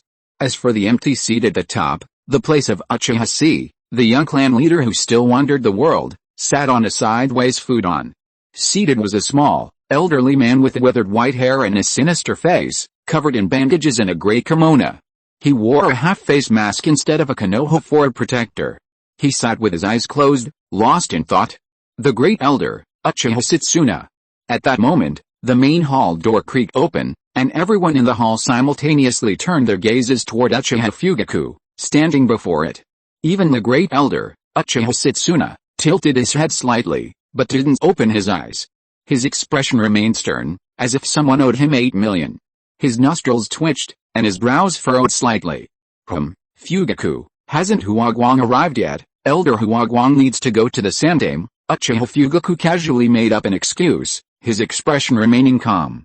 His entire body was tense to the extreme, his peripheral vision scanning every corner of the main hall, trying to locate the hiding place of Uchiha Madara, who was about to suddenly appear and start a murderous rampage. There's nothing in the main hall, on the beams, or underground. It's possible that Uchiha Madara is hiding among the clan members, but it's more likely he's currently on the rooftop, and will strike suddenly in the middle of this clan meeting. Recalling the scene predicted by his eye technique, Kurado Soul, Uchiha Fugaku couldn't help but clench his fist slightly, glancing cautiously toward the rooftop. However, at that moment, the moment after this action, "Can you see me?" a cold, indifferent, and stern voice, yet tinged with a hint of surprise, softly exploded in Uchiha Fugaku's ears. The next moment, boom, a giant, azure hand suddenly appeared, ripping through the roof of Nanga Shrine. Like crushing an ant, it crashed down with a roar. The shrine's pierced ceiling was reflected, and a gloomy sky dotted with crows swirled in the sky. Standing on the rooftop, an old man with a stern face and long, withered white hair dancing wildly like a demon, looked down and locked eyes with Uchiha Fugaku. Uchiha Fugaku's eyes widened. A sudden surge of fear gripped him, his entire being. Even though he knew this was only a vision of the future, the suffocating feeling of impending death and the overwhelming power before him still left him momentarily stunned and dazed. And at fleeting moment of realization, bones, flesh, and tendons snapped, blood splattered like a fountain. The pain, which nearly crushed his body to smithereens, lasted only a moment. Uchiha Fugaku's vision went dark, and the scene before him spun around. Then, a strange yet familiar voice echoed in his ears, that of Uchiha Huagwang. "Hey, Fugaku, hey, are you okay? Did you just use your main Gekkyō Jutsu?" Uchiha Fugaku's eyes widened in shock, only to find himself standing at the door of his own mansion. Before him lay the same road that led straight to hell, to Nanga Shrine. Chapter 436, Mirror to the Future Limiksuku Wyoming. Just for standing at the doorway and looking a little longer, he was slapped to death. No mercy. No room for maneuver. Standing in front of his own mansion again, Uchiha Fugaku was stunned for a moment, then felt his body tremble even more violently. It felt like a dark hand was gripping his heart, nearly choking him. Fugaku, are you okay? Fugaku, hey. Reaching out to stop Uchiha Huagwang's hand from reaching out to support him, Uchiha Fugaku took 2 heavy breaths. I'm fine, Huagwang-senpai, don't worry, you don't look okay. What happened? Did you use your main Gekyo Jutsu again? Did you see anything? Although he knew the question was a bit unkind, he didn't have time to dwell on it. Based on the incident in the Land of Lightning, Fugaku's questions, and his poor performance, Uchiha Huagwang had roughly guessed that Fugaku's main Gekyo was capable of obtaining vital information for ninjas, possessing great strategic value. Now, facing the imminent genocide Fugaku had promised in 10 minutes, Uchiha Huagwang could only extract as much information from him as possible to analyze the current situation. However, after what had just happened, where a mere glance at Uchiha Madara's hideout had led to his own death, Uchiha Fugaku, now extremely sensitive, looked at Uchiha Huagwang with uncertainty, like a frightened rabbit. What would happen if he told Uchiha Huagwang what he had experienced? Could Uchiha Huagwang be trusted? He stared at Uchiha Huagwang for a moment, pondering. It was as if he had seen the vision before him. Nakadori suddenly ripped open his face, revealing the face of an elderly Madara, then, with a sneer, chopped himself in half with a scythe. Wait, this is too outrageous. Uchiha Fugaku shook his head vigorously. At least, Uchiha Huagwang could be trusted. This was evident from the fact that before entering the Jujutsu world, the other party unhesitatingly allowed him to unleash his main Gekyo Jutsu, showing no fear of the consequences, displaying a selfless demeanor. Furthermore, this location was some distance from the Nanga Shrine, so the risk of information leaks was unlikely. A situation like the one just mentioned, where a single extra glance resulted in death, wouldn't occur. Furthermore, Uchiha Fugaku knew that after 2 deaths in such a short period of time, his mind was in a state of confusion, and he might have missed a lot of information, perhaps even crucial information hidden within it. Each Tsukuyomi, future mirror, technique consumed a significant amount of his Jujutsu power, and when this power was depleted, a massive amount of chakra was consumed. Without chakra, he could only fight on with his life, until his eyes went blind. He had to gather more information within his limited number of resurrections to find a way to save the Uchiha clan. If he relied on himself, who knew if he could find a way to defeat the main Gekyo Sharingan once it had been completely depleted? Seeing Uchiha Kagui standing before him, his expression filled with concern yet restrained, his face stern as he demanded firm inquiries, Uchiha Fugaku felt a slight sense of relief. At least, he wasn't alone. Let me sort this out. Sorry, my mind's a bit disorganized right now. Let me start with the very beginning of my foresight and my Jujutsu. In this world born of Jujutsu, everything begins anew, and no one remembers. Only he, bearing countless intelligence about the future, will return with omniscience. Therefore, Uchiha Fugaku no longer needs to conceal his most crucial ninja knowledge, as he did in the real ninja world. Quickly, Fugaku briefed Uchiha Kagui about the information he had foreseen through his 2 Jujutsu, the Kurashima Soul Rebirth, and everything he had just experienced during his first Jujutsu, the future mirror limit Tsukuyomi. Is that so? You glanced at the rooftop where Madara was, revealing your knowledge of their intelligence. He sensed it and killed you, and without revealing yourself, Madara didn't take action until the clan meeting was halfway through. Uchiha Huagwang pondered silently for half a minute, then quickly analyzed. First of all, it's certain that Madara is extremely confident in his ability to conceal himself. This concealment is something that even you and the Great Elder, who once possessed the main Gekyo Sharingan, cannot perceive through normal means. This is a concealment technique that surpasses the main Gekyo's insight. The sudden failure of this ability even caused Madara to lose his composure and attack you directly. This shows that this concealment ability may be of vital importance to Madara, and he values it more than the impending genocide. At this point, Uchiha Huagwang's face darkened, and he said firmly, Fugaku, you've touched his weak spot. Reverse scale. Uchiha Fugaku's face darkened, his heart growing heavier. That was to say, in front of Uchiha Madara, even if he knew where he was hiding and when he would strike, he would have to pretend to know nothing. Any slightest sign of abnormality could lead to fatal disaster. Then, what should I do next? Uchiha Fugaku asked with a very ugly expression. If we do nothing, Uchiha Madara will still attack us when the time comes, and I can sense that his eye power is far superior to mine. The moment we first looked at each other, I tried to hypnotize him with the Mangekyou technique, Tsukuyomi. However, Tsukuyomi was instantly defeated by a terrifying eye power, and even in turn affected me, so that I could not do anything, and then I was killed by that guy. No. Uchiha Huagwang shook his head with a serious look. Fugaku, think about it, if everything is normal, is time really the factor that made Uchiha Madara take action? We must figure this out and analyze why Uchiha Madara took action before we can proceed to the next step. Uchiha Fugaku frowned slightly. If the factor that affected the outbreak of the genocide and made Uchiha Madara take action was not time, then what was it? In the real world, what is predicted by the pupil technique Kangdeo Soul Life is only a corner of the future, but what exactly happened during this period can only be figured out by continuing to move forward and experiencing it personally. Thinking of this, Uchiha Fugaku's eyes were determined, and he was about to take a firm step.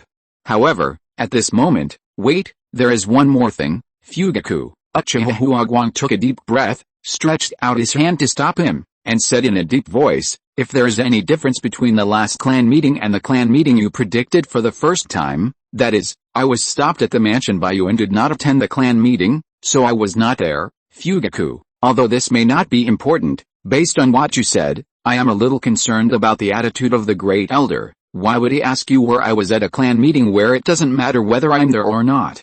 No matter what, you have to pay attention to this. Uchiha Huagwang took a deep breath, made way in front of Uchiha Fugaku, and looked at him calmly. He clenched his fists tightly, and said with gritted teeth, please, I don't have strong strength, so I can only ask you this, keep going, Fugaku, go to the end of death and bring back more information, you are not fighting alone. Chapter 437, Mirror to the Future Limit Tsukuyomi. I don't know what I'm feeling right now. I've never faced a crisis of this magnitude, never shouldered such a weighty responsibility with such resolve. Carrying the clan on my shoulders, I let the future dance freely in my eyes. Marching towards the center of the clan's territory, towards the door that would reveal the truth behind death, at that moment, Uchiha Fugaku suddenly understood. Why was Uchiha Chi so fearless? Why was he willing to sacrifice himself and do such obviously irrational things? When a man truly matures, no longer wallowing in self-pity, but facing all this with equanimity, an unspeakable ambition surges in his chest. It seems effortlessly, he can accomplish things once unimaginable. Act now, take a step forward. Don't hesitate, don't linger, and don't overthink. The moment you take a step, your eyes will reveal the answer. Creaky the door opened wide. Mr. Yoshiro, I'm not joking. I simply want to ask everyone to quickly ask the young patriarch of the nobles to retract his magical powers. Raza, who was about to cry, held up a white flag and stuffed it into the hands of the person in front of him, and Uchiha Yoshiro, who had an expression of I can't do it, but the corners of his mouth were harder to suppress than AK Fugaku, you're late. Well, where's Huagwang? Uchiha Setsuna, with his eyes closed and his nostrils twitching, frowned and turned his head away. Although he had his eyes closed, he seemed to be examining Fugaku who was standing in front of the door. This time, because of a tense discussion with Uchiha Huagwang, Uchiha Fugaku was inevitably late. However, is time really the main factor? If everything is normal, is time really the factor that prompted Uchiha Madara to attack? We must clarify this and analyze the reason for Uchiha Madara's attack before we can proceed to the next step. Recalling Uchiha Huagwang's point, and remembering his final thought, that he had asked him to pay extra attention to the Great Elder, Uchiha Fugaku's eyes flickered slightly, staring intently at the expression on Uchiha Setsuna's face. As before, he responded, we still need Elder Huagwang to visit the Sandame. Oh, however, Uchiha Setsuna's expression remained unchanged, as if he had heard something completely ordinary. He did not ask further questions, but quickly moved on to the next topic. Then, let's continue with the clan meeting. Fugaku remained calm, but his brows relaxed slightly. Great Elder Uchiha Setsuna had lost both eyes due to excessive use of the forbidden Izanagi technique since the last battle in Hell Valley, and he also had some brain problems. He had doubted it when Uchiha Huagwang mentioned this, but now it seemed. This was likely just a coincidence, a casual inquiry, indicating that Uchiha Setsuna hadn't colluded with Uchiha Madara to initiate this genocide. Fugaku, then, I'll let you first explain the true situation you've investigated, Uchiha Setsuna said calmly. His eyes closed, his expression expressionless. Yes, Fugaku nodded. He suppressed his fear of Uchiha Madara, who was spying on the clan meeting from the rooftop. His face remained calm, but cold sweat was already creeping down his back. Regarding the events of last night in the Land of Wind, after extensive investigation, we have discovered that the Laulan incident was primarily caused by a mad experiment conducted by Orochimaru. The clan has sent personnel to question Minato Namikaze, Shiryu Burame, and Choza Akemachi, who participated in the mission. We have also commissioned the ninja cats in the ruined border cities to communicate with the relocated Laulan residents, and the testimonies they have received are consistent. Furthermore, Laulan's disaster was primarily internal. The former regent, Unlushan, launched a rebellion, which contradicts what Your Excellency the Kazakage has said. Uchiha Chi did not harm the Laulan people. On the contrary, he has been portrayed as a positive figure in this incident. Uchiha Fugaku solemnly recounted the findings of his investigation into the Laulan incident. Then, he looked at the fourth Kazakage standing in the room. So, Your Excellency the Kazakage, do you have any objections? Captain Fugaku, do you believe what you said? Luo Sha laughed dryly and said dimly, everyone knows that Uchiha Chi is Orochimaru's disciple. Uchiha Fugaku frowned and retorted coldly, first and foremost, he is an Uchiha, but Luo Sha didn't argue with Fugaku on this issue at all. When he came here today, he had already prepared to throw his face into the sewer. Unlike what most Uchiha clan members thought, what he asked for was not compensation from the Uchiha clan. At this moment, Luo Sha raised his lips, like a piece of meat on a rolling knife, and said with a mercenary smile, I don't mean to pursue who is responsible for this matter. I, Tsunagakure, am willing to bear the losses incurred. However, this time, I was really intimidated by the power of the noble young clan leader and had to come. I would like to ask everyone, can you have a clear understanding of the power of your young clan leader? Can you tolerate the sword of Damocles hanging in the sky at any time, which can evaporate everything within a radius of 8,000 meters and plunge the entire land of the Wind Kingdom into an earthquake of magnitude 6 or above? Since the noble young clan leader has done so, I can only express my position as Tsunagakure. Tsunagakure has no intention of being an enemy of you, the Uchiha clan. Today, if you do not accept Tsunagakure's surrender, I will kneel here and not leave. Bang! Knocking his knees to the ground, Luo Sha knelt in the middle of the hall with an unusually smooth expression, surrendering and proud. He looked around at all the Uchiha clan members present, as if they were the ones surrendering. Fugaku's brows twitched wildly, and he barely managed to resist the urge to deliver 2 Daibukao strikes to the kneeling Raza. Clan annihilation was imminent, and this shrewd fellow was stuck in the middle, causing trouble. Did Raza truly want to surrender? He offered no conditions, displaying none of the demeanor expected of a vassal state. Everything he did was the same as the fourth Hokages, saying they could depart to take over the Land of Wind and the Land of Lightning once Konoha and the Uchiha clan had reached an agreement. But how could Konoha possibly let the Uchiha clan go now? How could the Uchiha clan, alone, maintain stable control over 2 major ninja powers in such a short period of time? Raza simply wanted to lure Tsunagakure to a spot on the stands where they would be shielded from the Uchiha clan's attacks, while also giving Konoha and the Uchiha clan a stab in the back. Ultimately, he'd sit back and watch the clash unfold, waiting for Konoha and the Uchiha clan to completely fall out, fueling the already likely next round of conflict in the ninja world, and buying time for Tsunagakure village to prepare for war. Fugaku stared at Raza, kneeling in the hall, with a nagging headache. For a moment, he wasn't sure how to deal with this guy. Accepting his surrender would agitate Konoha, already on the edge of his seat. If he refused, this guy would just be eating and drinking for free, and they wouldn't be able to do anything about him. After all, the Uchiha clan was a 1,000-year-old clan. He couldn't just carry and throw out a kneeling leader of a nation who came to visit him, could he? Uchiha Fugaku was in a state of great trouble. As for Raza, he had no way of knowing whether Uchiha Chi's fight to the Wind Country and his massive sword strike at Laulan was for Laulan or for something else. He only knew that even if the entire Sand Village united, they would never be able to defeat that brat. Everyone in the current ninja world was speculating about Uchiha Chi's intentions, but no one knew what he was actually planning. That brat was like a time bomb, its wires filled with detonators, impossible to disarm, impossible for anyone to do. Everyone could only pray and worry, hoping that Uchiha Chi would be a human being and not a demon. But now, Luo Sha was certain that as long as he remained within the Uchiha clan, there would be no reason for Uchiha Chi to continue attacking the Wind Country. Even surrendering wouldn't matter, as long as he could protect the village. That was Luosha's responsibility as a shadow. Chapter 438, Mirror to the Future Limit Tsukuyomi. Uchiha Fugaku, putting himself in Raza's shoes, could roughly guess what he was thinking. But this was precisely what made them helpless. At that moment, on the field, the Uchiha clan members looked at each other in bewilderment. Looking at Raza kneeling in the center hall, each Uchiha present felt a sense of victory, yet also a nauseating feeling, as if they had swallowed a fly. Only a few, like Uchiha Obito, were so bold as to not even open their Sharingan, having come purely for the spectacle. Now, seeing the dignified Kazekage actually bow down to their Uchiha clan, they were instantly overwhelmed with pride, their mouths almost stretched to their ears, wishing they could jump up and clap their hands in celebration, laughing wildly to the heavens. Even Uchiha Setsuna, seated at the head, twitched his lips and furrowed his brows. After a cough, he turned his gaze to the Uchiha Yoshiro standing beside him and said, This matter will be discussed later. Yoshiro, Lord Kazekage has traveled all night and must be exhausted. Please send him down to rest first. Seeing Uchiha Setsuna offering to expel him, Raza suddenly said anxiously, Wait.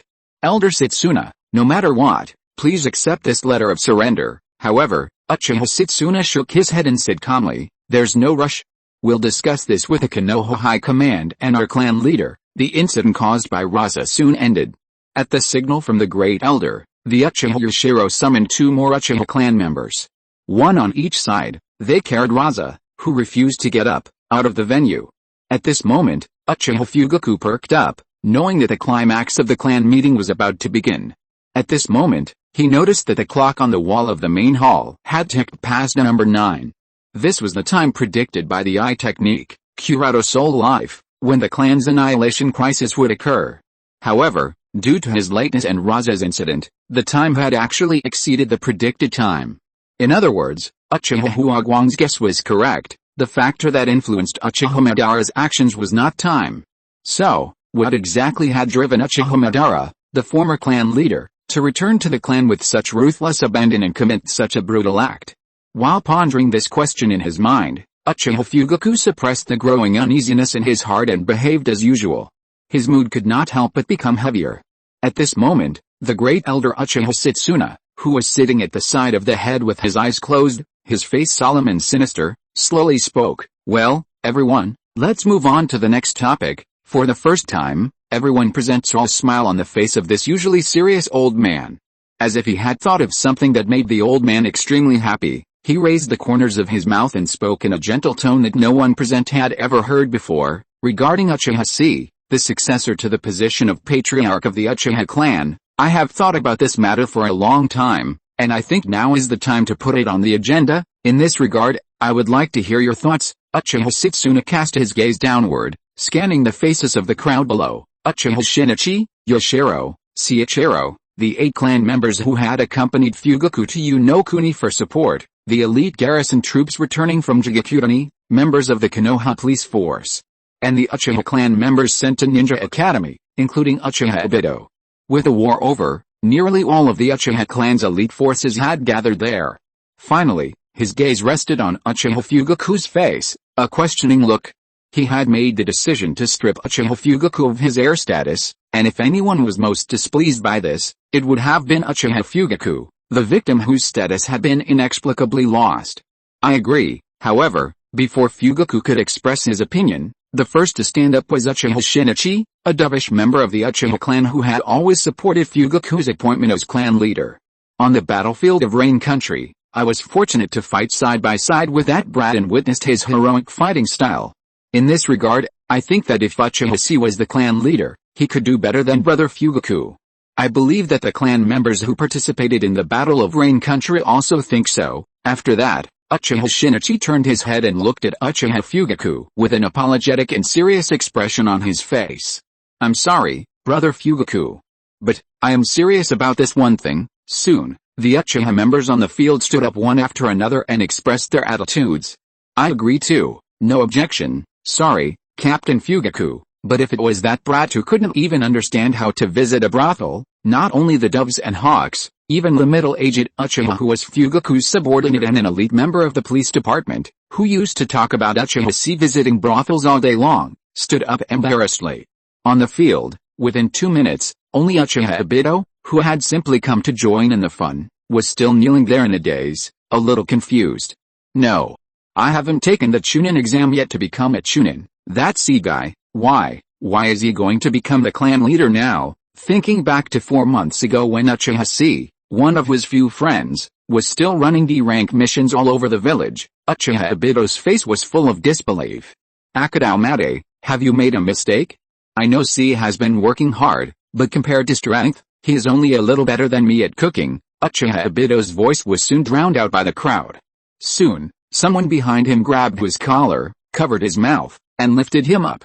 Almost everyone agreed, and they all stated their reasons for supporting Uchiha Chi.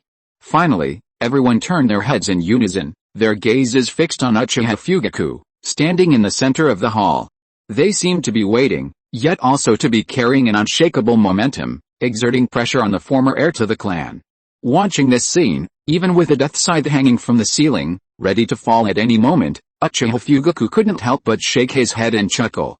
If there was anyone here who most wanted Uchiha Chi to become clan leader and lead the clan forward, it would be him. Facing the gazes of the crowd, Uchiha Fugaku let out a soft breath and smiled. I have no objection to C becoming clan leader, but then, Fugaku's smile suddenly froze. This scene, reflecting the tragic events that would soon unfold, as foreseen by his eye technique, Kureino's soul life, suddenly reminded him of a question. What if Uchiha Madara had come to the Uchiha clan specifically to target Uchiha Chi? If you are listening to this novel on a channel other than Fanfic World, it means it was downloaded and re-uploaded without effort. We warmly invite you to visit our channel, Fanfic World. There you will find the original version of this story and many other novels of various genres. We look forward to seeing you dive into a world of incredible novels. Chapter 439, Mirror to the Future Limitsuku Wyoming. Seeing nearly everyone supporting Uchiha Chi, Uchiha Fugaku felt a chill run down his spine. It wasn't because Uchiha Chi had robbed him of his position as heir, honestly, that didn't matter to Fugaku at all. Rather, he suddenly realized the terrifying power of Uchiha Chi's influence. Just 4 months after he'd been released from the village, he'd already conquered the hearts and minds of nearly every member of the Uchiha clan, himself included, with his charisma and reckless brutality. So, what if the wandering Uchiha Madara was also among them? And when everyone acted under the guise of doing what was best for Uchiha Chi, would that be a blessing or a curse for Uchiha Chi? Thinking of this, Uchiha Fugaku tense up, his HUD whipping around. He saw Uchiha Setsuna, seated at the head, a smile of relief plastered on his face. He finally opened his empty, lifeless eyes, his gaze devoid of any emotion, a stark, cold gaze. The Mangekyou Sharingan, also known as the Eyes of Love, are both the most sincere eyes of love and cursed with ominous consequences. The price of opening these eyes is intense desire, coupled with unbearable pain for ordinary humans. Between heaven and hell, extreme pain will blossom into the most magnificent flowers. To allow Uchiha Chi to obtain these eyes, the entire Uchiha clan, including Uchiha Fugaku, participated in a plan devised by the Great Elder, Uchiha Setsuna. Hiding the information that Uchiha Setsuna was rescued by Minato Namikaze in Hell Valley and survived at the last moment thanks to the last activation of his Mangekyou Jutsu, Ten no Nakata.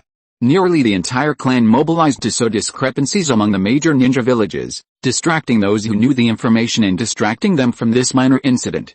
From cooperating with Shimura Danzo to trick Minato Namikaze into assassinating him, to confirming Uchiha Chi's whereabouts and paving the way for his vengeful path, no one ever revealed the truth to Uchiha Chi. The only twist was that during this time, Uchiha Fugaku, aided by his Dojutsu, traveled alone to Yunming City to clean up the mess of Uchiha Huagwang, who had acted too rashly. He saved a number of clan members and prevented Miyashiro En's rampage and betrayal. But now, thinking back, why would Uchiha Huagwang, who was entrusted by the clan to defend Hell Valley and single-handedly persuaded a powerful figure like Kakuzu, suddenly go after Miyashiro En's daughter? Furthermore, even if he had abducted Miyashiro En's daughter, how could Uchiha Huagwang be so impetuous as to threaten Miyashiro En directly with such a thing? If it weren't for his presence, if it weren't for Uchiha Fugaku preventing this from happening and saving those deliberately sacrificed Uchiha clan members, the death of his clansmen, Miyashiro En's betrayal, and revenge against the Raikage, these three intertwined chains would have surely pushed Uchiha Chi's emotions to an even more extreme point, leading to the vision predicted by Kurano Komodo, namely, Uchiha Chi would obtain the complete Mangekyo Sharingan. But now, due to his own faults, this process has gone awry, and Uchiha Chi has not been able to fully open his Mangekyo Sharingan. So, to make amends for this, to allow Uchiha Chi to open those forbidden eyes, what lengths would Uchiha Setsuna, the manipulator behind this whole thing, go? And what would Uchiha Madara, wandering the world, perhaps also hoping for Uchiha Chi's eyes to open, do? At this moment, thinking of this, he looked around at the Uchiha clan members who stood up, practically patting their chests to declare themselves Uchiha Chi's important people. Then he thought of the apathetic old man, wielding the death scythe, watching the clan gathering from the rooftop. The situation now seemed like someone practically on the death list, their necks stretched out, ready for slaughter. Uchiha Fugaku's heart instantly rose to his throat, his eyes widening. Run! In an instant, his face twisted into a ball, and he roared in horror at everyone around him. And the next moment, boom, as if in the foreseen scene, a giant azure hand pierced through the ceiling, reflecting the shattered shrine ceiling and a gloomy sky dotted with crows. An old man with long white hair dancing wildly like a devil stood on the roof, looking down. Oh, it's a mist seedling, as if he had seen something interesting. The next moment, raging flames coiled around Fugaku's body and rose up. A spine composed of 26 purple bones rose from the ground, extending into ribs with a color between red and purple. The 30-meter-tall half-skeleton giant grew countless flesh and blood in an instant, and was covered with purple-red Karaso Tengu armor. At this moment, he roared, opened his arms, and swung his fists at the giant blue hand that fell from the sky.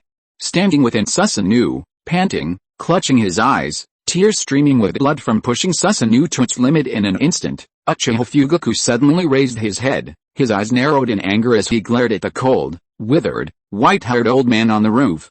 I absolutely will not let you succeed, Uchiha Madara, how childish.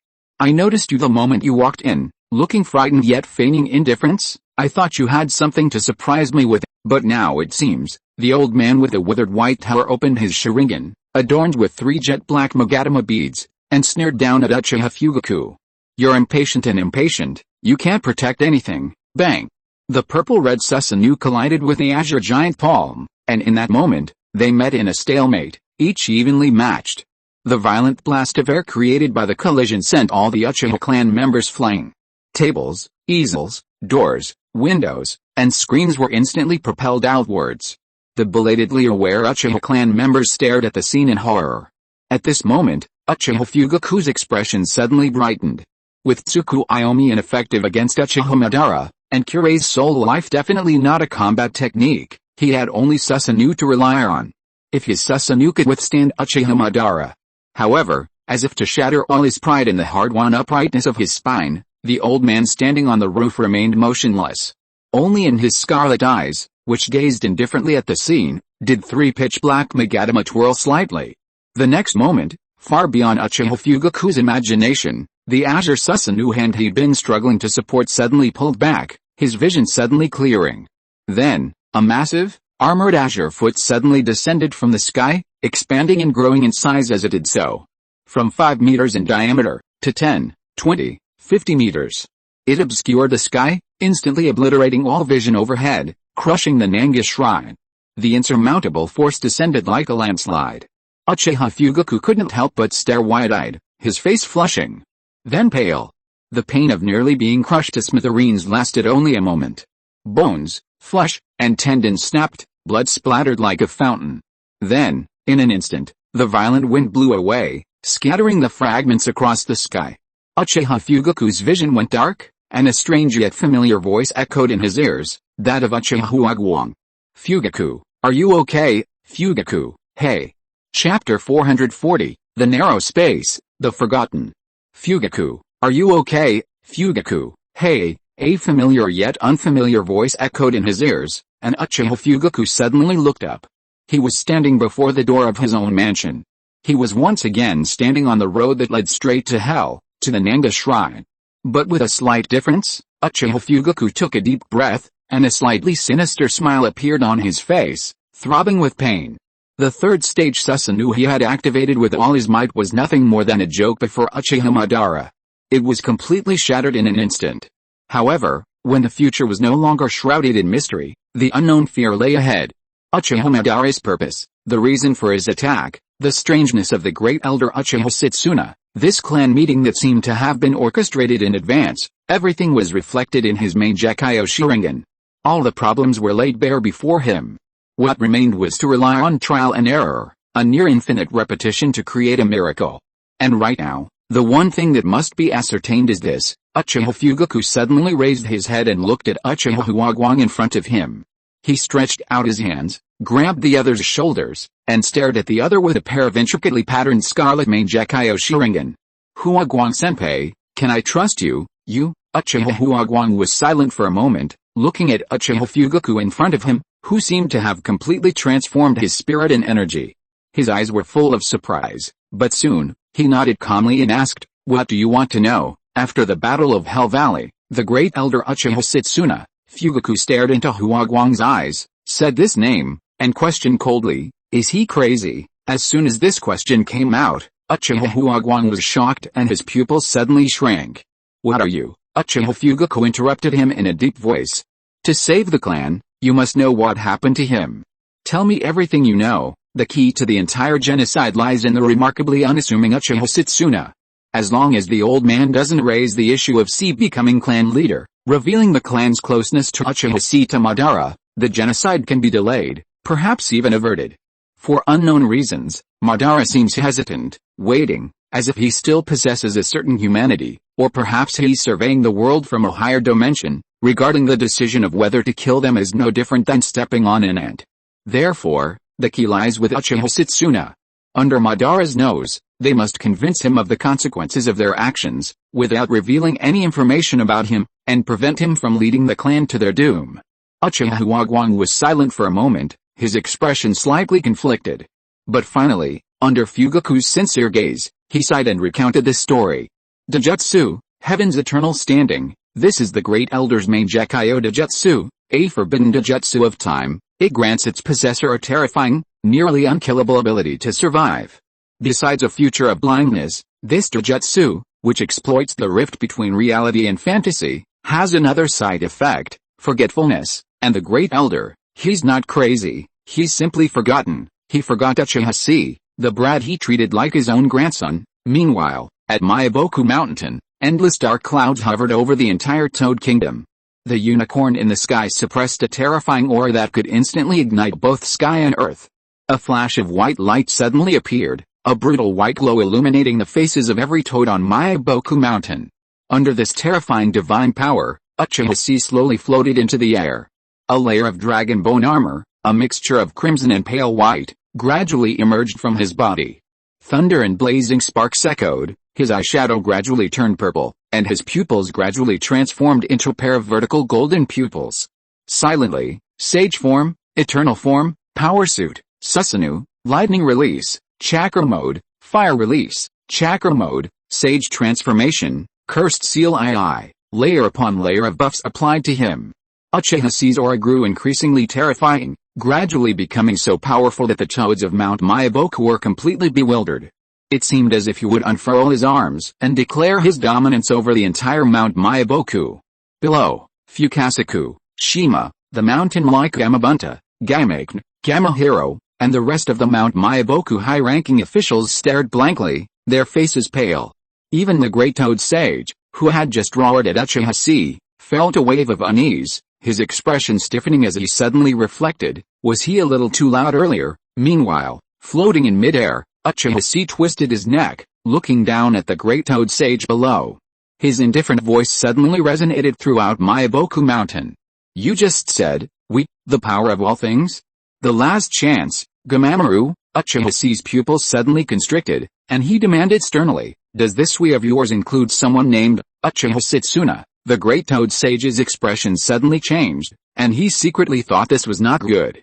But facing Uchiha C's questioning, he felt like he had a pile of pebbles in his mouth, mumbling for a long time without saying anything. Upon seeing this, Uchiha C finally confirmed that this invitation from Myaboku Mountain was no coincidence. Arriving at Mount Myaboku, the intense crisis emanating from Konoha, which he had sensed from his conversation with Minato, was not groundless but real. Konoha, the Uchiha clan, was currently experiencing a profound crisis unknown to him. There were now fewer than 5 beings in this world who could even Uchiha Chi consider dangerous. Anyone who ventured into Konoha would be a calamity for both the Otsutsuki Kaguya-kun and the Uchiha clan, who hadn't yet updated their current version of the game. Furthermore, only 3 ninjas in the current ninja world knew the events of Kaguya Otsutsuki's era. One was Uchiha Chi himself. The second was Orochimaru, who had acquired the knowledge of the White Snake Sage. The third was Uchiha Setsuna, who, relying on his main Gekkyō Jutsu, Heaven's constant standing, had survived countless days caught between reality and fantasy, returning from Kaguya Otsutsuki's final days. Combining the information leaked by the Great Toad Sage, Uchiha Chi immediately realized that it was Uchiha Setsuna who had found Mount Myaboku and learned some prophecy from the dishonest Great Toad Sage before him. To open his main Gekkyō Sharingan, he might be leading the Uchiha clan to a dead end. This incident, while seemingly abrupt, was in reality a sequel to the Battle of the Land of Lightning, the Third Shinobi World War. With this thought, Uchiha Chi abruptly turned his head. His eyes filled with rage as he gazed at the Great Toad Sage slumped on the ground. The old man might have been momentarily insane, but this creature, with no connection to him, was truly willing to sacrifice the lives of his clan to deceive and manipulate him, satisfying his greed and filling the void of his supposed future in the realm of immortality. What on earth have you foreseen? Or are you just playing with fire with this so-called prophecy? Later, I'll come back and see it all for myself, and now, I'll teach you a little lesson, you beast. Uchiha Chi looked down at Gamamaru indifferently, and a terrifying amount of chakra gathered in his palms. The true so-called power of all things in the universe continued to merge. The 5 attributes of ninja swordsmanship, water, fire, earth, wind, and thunder, were reversed and twisted, merging into the blade of the Kusanagi sword, and finally transformed into a dark and deep black giant sword that was 100 meters long. Feel the pain, experience the pain, accept the pain, understand the pain, immortal technique, 5 escapes, 5 elements reversed greatsword. Chapter 441, Moment of No Talk. The weather grew increasingly hot, marking the arrival of midsummer. On the wall of the hall, a calendar, swaying slightly in the draft, clearly read today, July 16th, the 47th year of Konoha. What had I been doing on this day in previous years? Was I struggling through Konoha, a seemingly beautiful but inherently stinking quagmire? Or was I urging the younger members of the clan to diligently cultivate, generously imparting the lessons I had gathered from decades of ninja experience? Or was I perhaps not as busy, or as amiable, as I'd imagined? Standing at the pinnacle of a millennia-old ninja clan, he wielded immense power in a lonely and rigid manner. He wore a sullen, sinister, and aloof expression all day, a face that could rival that bastard Danzo for soothing a child's night cries. And then, he sat alone in front of the Nanga shrine, unsure of what he was doing or what the point was. He simply gazed out, with no expectation, yet with a faint sense of anticipation, just like now. He watched and sensed the pact, surprisingly united crowds of hawks, doves, and neutrals, each vying for the future of the clan. And yet, this once unthinkable spectacle unfolded before him, yet it felt like a monkey show, all watching a duplicitous, two-faced fool gossiping and showing off his eloquence in the main hall. It was a bit comical. Fortunately, he couldn't see. Otherwise, Uchiha Setsuna suspected his frown would crush the 4th Kazekage, Raza, to death. So, what was he looking at? Amidst the darkness, Uchiha Setsuna's vision shifted, a vision dawning. It was as if he had returned to a year ago, sitting in front of the Nanga shrine, quietly gazing out at the Nanga River. The setting sun cast a shimmering light on the ever-flowing Nanga River. And within the river, a handsome young man, wearing a black t-shirt emblazoned with the Uchiha clan crest, gnashed his teeth, his face filled with resentment, yet seemingly forced to accept reality. He leaned over the river, holding a 2-pronged pitchfork, and in the fading sunlight, he plucked up the last can that had sunk to the bottom. Then, as if all the strength had drained from his body, he slumped down on the wooden bridge by the river. His gaze wandered through the air, tracking the path of sunlight. Finally, he stared blankly at the ever-shifting clouds in the Nanga River, lost in thought. Watching this, Uchiha Setsuna frowned. Who is this kid? What's his name? How could he be so lazy? He just finished a D-rank mission to clean up the river, and now he's lying here? How disgraceful. In 3 seconds, I want all his information. And then I'll give him a good scolding. However, Before Uchiha Setsuna could get up with a dark face and walk over to the wooden bridge to ask the boy's name, where he lived, if he ate well, if he slept well, the young man leaned over, patted his face with a handful of water, then slapped his cheeks hard and yelled, "Great opportunity, damn, this is the perfect time for sudden death, fuck it, bro, I'll finish 8 more D-rank missions." With that, the young man, like a recently resurrected zombie, stiffly and twistedly climbed to his feet. With an extremely awkward gesture, he fled the scene, heading for the police hall where the clan issued missions. In the last rays of sunset, Uchiha Setsuna opened his mouth, wanting to chase after him and ask him questions, but he didn't know how to start. In the end, he let his increasingly hazy memories fade away with the passing wind. He only vaguely remembered that he later investigated the young man's information, learned of his tragic life, and instructed his Hokage members to provide him with some not-so-outrageous care. And then, this kid, what was his name? Uchiha Setsuna looked up, bewildered. Nearby, the sounds of Raza and the Uchiha Yashiro engaging in Tai Chi, holding a letter of surrender, mingled with the clan members' amused whispers. This was clearly a significant occasion, a matter of vital importance to the clan, but Uchiha Setsuna could not muster any interest, could not blend in. It was only noise, only noise. It was as if his will had been ripped from this world, examining everything from a higher perspective, ruthlessly and profit-seeking. But, deep within, in this moment of both noise and silence, something was calling out, questioning. It repeatedly grabbed Uchiha Setsuna's own collar, shouting at him roughly, urgently, with a ferocious expression, bloodied and bruised. "Uchiha Setsuna, you old fool, remember, there's something more important, remember, what was that brat's name?" Until creaky, the gate of Nanga Shrine was pushed open. A strong and powerful sound was heard outside the corridor. Just by listening to the sound, one could feel the extremely determined will of the person coming. The footsteps were as tight and dense as drumbeats. Huh? Uchiha Setsuna suddenly came to his senses and couldn't help but feel a little surprised. He couldn't tell who the footsteps belonged to, but he knew the smell very well. Isn't this the always weak Uchiha Fugaku? Glancing over, Uchiha Setsuna frowned slightly. Uchiha Fugaku should be with Uchiha Huagwang. Fugaku is here, but where is Huagwang? Just as he was about to ask, Uchiha Fugaku, as if anticipating his own question, spoke bluntly, "Great Elder, Elder Huagwang still needs to visit the Sandame." Uchiha Setsuna frowned slightly. Fortunately, despite a slight deviation from his plan, he was still on track. Uchiha Setsuna was about to answer, but, as if anticipating his prediction, Uchiha Fugaku glanced at Raza, the 4th Kazakage, who showed no respect for his dignity, and smiled. "Great Elder, thank you for your hard work. Then, I will preside over this clan meeting." Huh? Uchiha Setsuna was stunned, his expression bewildered. Then, without waiting for Uchiha Setsuna to attempt to reclaim control of the meeting, Uchiha Fugaku took 2 steps forward, standing before Raza, the 4th Kazakage, and suddenly closed his eyes. The next moment, before 274 Uchiha clan members and Raza, Uchiha Fugaku suddenly opened a pair of scarlet, cold Mangekyou Sharingans, formed by 3 hollow Magatama beads fitted together at the core of his pupils. Then, before so many clan members and Uchiha Setsuna, as if he had done this countless times before, Uchiha Fugaku slid the letter of surrender from Raza's hand with an extremely smooth motion.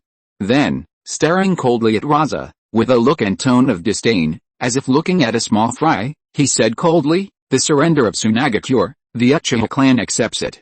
Chapter 442 The Line of Fire of Murderous Intent. Hearing the sudden uproar, Uchiha Fugaku's unexpected actions and words, sensing the cold chakra fluctuations unique to the wielder of the Mangekyou Sharingan, Uchiha Setsuna's expression suddenly changed. Uchiha Fugaku had actually open eyes like his? And how could Fugaku suddenly become a different person? His demeanor at this moment gave him an inexplicably familiar feeling. It was as if he had been transported back to that day 4 months ago in a hazy memory, at the mobilization meeting for the trip to Unokuni Hell Valley. He had been rendered speechless by that brat. Wait, that brat? Who was that brat? A flicker of irritation suddenly crossed Uchiha Setsuna's face. It's happening again. That familiar yet strange feeling of detachment, like a layer of frosted glass between us, a memory he couldn't recall even after scratching his head. It was clearly happening to him, yet he couldn't recall it. Just like the Uchiha clan's lauded Uchiha Chi, everyone knew they shared a life or death bond. Everyone said he treated the child like his own grandson. Everyone praised his sharp vision, having nurtured such a prodigy. But Uchiha Setsuna himself had no such impression. He could only grunt and hum at everyone's praise, even after Uchiha Huagwang revealed the entirety of his lost memories, everything he'd experienced with the child, every crucial decision he'd made for him, every action and battle the child, Uchiha Chi, had taken over the past few months, every action that had inspired the Uchiha clan, every battle they'd fought, every glimpse of which sent their blood boiling. But Uchiha Setsuna felt as if he had witnessed the rise of a new Uchiha star, a rising star akin to Uchiha Shisui. Suddenly, within the Hawks faction, a promising young man emerged, capable of carrying the entire Uchiha clan. Under everyone's gaze, under the growing recognition of the truth, driven by everyone's desire for further advancement, this child named Uchiha Chi was destined to shoulder the responsibility of the Uchiha clan. And so, he forgot the name Uchiha Chi, the choice he had made, the bond they had shared, the fact that he had entrusted his final eye technique to Uchiha Chi in Hell Valley, a fact unknown to Huagwang. He forgot the impulse, not of imposing responsibility, but of the long, contemplative thought, fuck your clan. I fought for my clan my whole life, can't I, an old man, let myself be willful for once. He forgot his original wish, simply to hope that the child could follow his own wishes and walk a safe path. Just as the grand elder of the Uchiha clan, a stoic old man who stood at the pinnacle of the millennia-old ninja world, lonely and rigid in his wielding of immense power. After the Battle of Jigakutani, Uchiha Setsuna and the other high-ranking members of the Uchiha clan quickly devised a plan called Operation Eye-Opening, a plan the entire Uchiha clan would devote all their efforts to, regardless of the cost. Yet, for some reason, rather than risking their lives for this plan, they chose to make the necessary sacrifices as grand elders of the Uchiha clan to open the eyes of the child named Uchiha Chi. Uchiha Setsuna still missed that year when he sat before the Nanga shrine, on the ever-flowing Nanga river, gazing at the unfortunate child, just as alone as himself, in the water. The two lonely souls seemed to connect in that moment, yearning for the increasingly blurring memories of their family, fading like quicksand between fingertips. If possible, Uchiha Setsuna didn't really want to die. He'd rather spend the few remaining moments of his life watching over that unfortunate child, whose name he couldn't remember. He wanted to see how far that fool could get. This reflected the reality unfolding within the Uchiha clan. Elsewhere, on Maiboku Mountain, the entire Toad Kingdom of Maiboku was in turmoil. A pitch-black giant sword had blasted its center, creating a massive, kilometer-wide crater, layer upon layer, collapsing. At the center of the crater, the Great Toad Sage, leader of the Toad Kingdom, had been pierced through the chest by the pitch-black giant sword, pinning him to the ground, unable to move. A scarlet Mangekyo Sharingan pattern now appeared in his pair of old and scattered toad-like pupils. Above the sky, a flash of lightning suddenly lit up and shot towards the southwest corner of Mount Maiboku. It was Uchiha Chi, wearing the majestic Susanoo, who instantly accelerated to supersonic flight. At this moment, his face was gloomy, and his eyes were full of murderous intent. The first time this toad came into contact with the Uchiha clan was in Yunming City, and he asked Jiraiya to bring a message. Was it also the time that attracted that little old man? The little old man and this toad who saw a corner of the future picture both wanted me to open the Mangekyo Sharingan.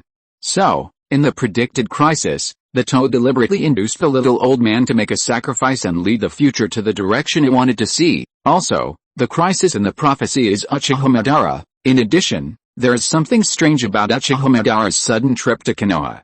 Toadmaru is not qualified, and there are deeper guys hiding here making trouble, but, no matter who it is, amid the sonic boom, Uchiha Chi landed with a bang and grabbed the toad that was trying to hide on the ground. This was a red Myabakishan communication frog named Kausuke. Without hesitation, Uchiha Chi used his Sharingan to control it, asking for the location of the nearest toad or summoner capable of reverse summoning, Tancho Castle. Controlling the red communication frog, Kausuke formed hand seals, signaling the other party to perform the reverse summoning technique, unfurling a complex runic ritual before him. Uchiha Chi narrowed his eyes coldly and stepped into the middle, a flash of murderous horror in his eyes. Since you dare to send Uchiha Madara, without the Rinnegan, to me, that's perfect, he said. It would save a lot of trouble. I could just kill Uchiha Madara in Konoha, and then go to the Land of Rain to collect the Rinnegan. As Hanzan's voice fell, Uchiha Chi completely immersed himself in the sealing ritual. Bang! Smoke suddenly rose, and the world spun before his eyes. During the Qingming festival, they arrived at a bustling city. The streets were wide, paved with stone, and lined with shops, their cries echoing incessantly. This was Tancho Castle, located southwest of Konoha village. The city's busiest area, known as Tancho Street, was filled with casinos, hotels, and amusement parks, making it easy for ninjas to violate the 3 forbidden rules. Meanwhile, a clear, slightly surprised voice echoed from the side. "Hey, see, why are you back from Mount Myaboku so soon?" Uchiha recognized it as Namake's Minato's, but he didn't have time to explain. The next moment, under the astonished gazes of Tsunade, Shizune, and Minato standing in front of the casino below, Uchiha soared into the air. Leaping midair, he briefly determined his direction, and in a flash, he shot straight northeast. Boom, a deafening sonic boom roared from the sky above Tancho Castle, crossing the entire land of fire. The swift red line of fire divided the entire sky and quickly fell towards Konoha. Chapter 443, The Ship of Theseus, Ugly. Time flashback to the real world, just before the clan meeting. In a dream world reflected by the Dijutsu, future mirror, Tsukuyomi limit, Uchiha Fugaku stood there, silent for a long moment, after receiving crucial information from Uchiha Huagwang regarding the side effects of Grand Elder Uchiha Setsuna's main Gekyo Dijutsu. Now, he finally understood the drastic difference in Uchiha Setsuna's behavior before and after the Battle of Jigakudani. Before the Battle of Jigakudani, Uchiha Setsuna had also spared no effort in supporting Uchiha. However, this assistance was more focused on improving Uchiha's abilities as a ninja, and he even risked his life to protect him at crucial moments. He was simply acting as a protector, not the post-battle of Jigakudani, when he assumed a superior position. "I think this is for your own good," scheming Uchiha's life with conspiracy and deception, pressing him to gain the power of the main Gekyo Sharingan. This arrogance was so extreme that Uchiha Setsuna risked his entire clan. The difference between the two was merely a mere, insignificant memory spanning less than 3 months. There was once a philosophical question, a ship capable of sailing for centuries thanks to constant repair and replacement. If a single plank rotted, it would be replaced, and so on, until all the functional parts were no longer the same as they had been at the beginning. But the question remained, would the resulting, functionally identical ship still be the same ship, or a completely different one? If not the same ship, then at what point did it cease to be the same ship? Using the ship as a metaphor for a person, the Forbidden Eye technique, Ten no Eternal Standing, was born from this logic. This eye technique's power was powerful enough to allow a shattered host to continuously reassemble and regenerate, remaining exactly as it had been before its death.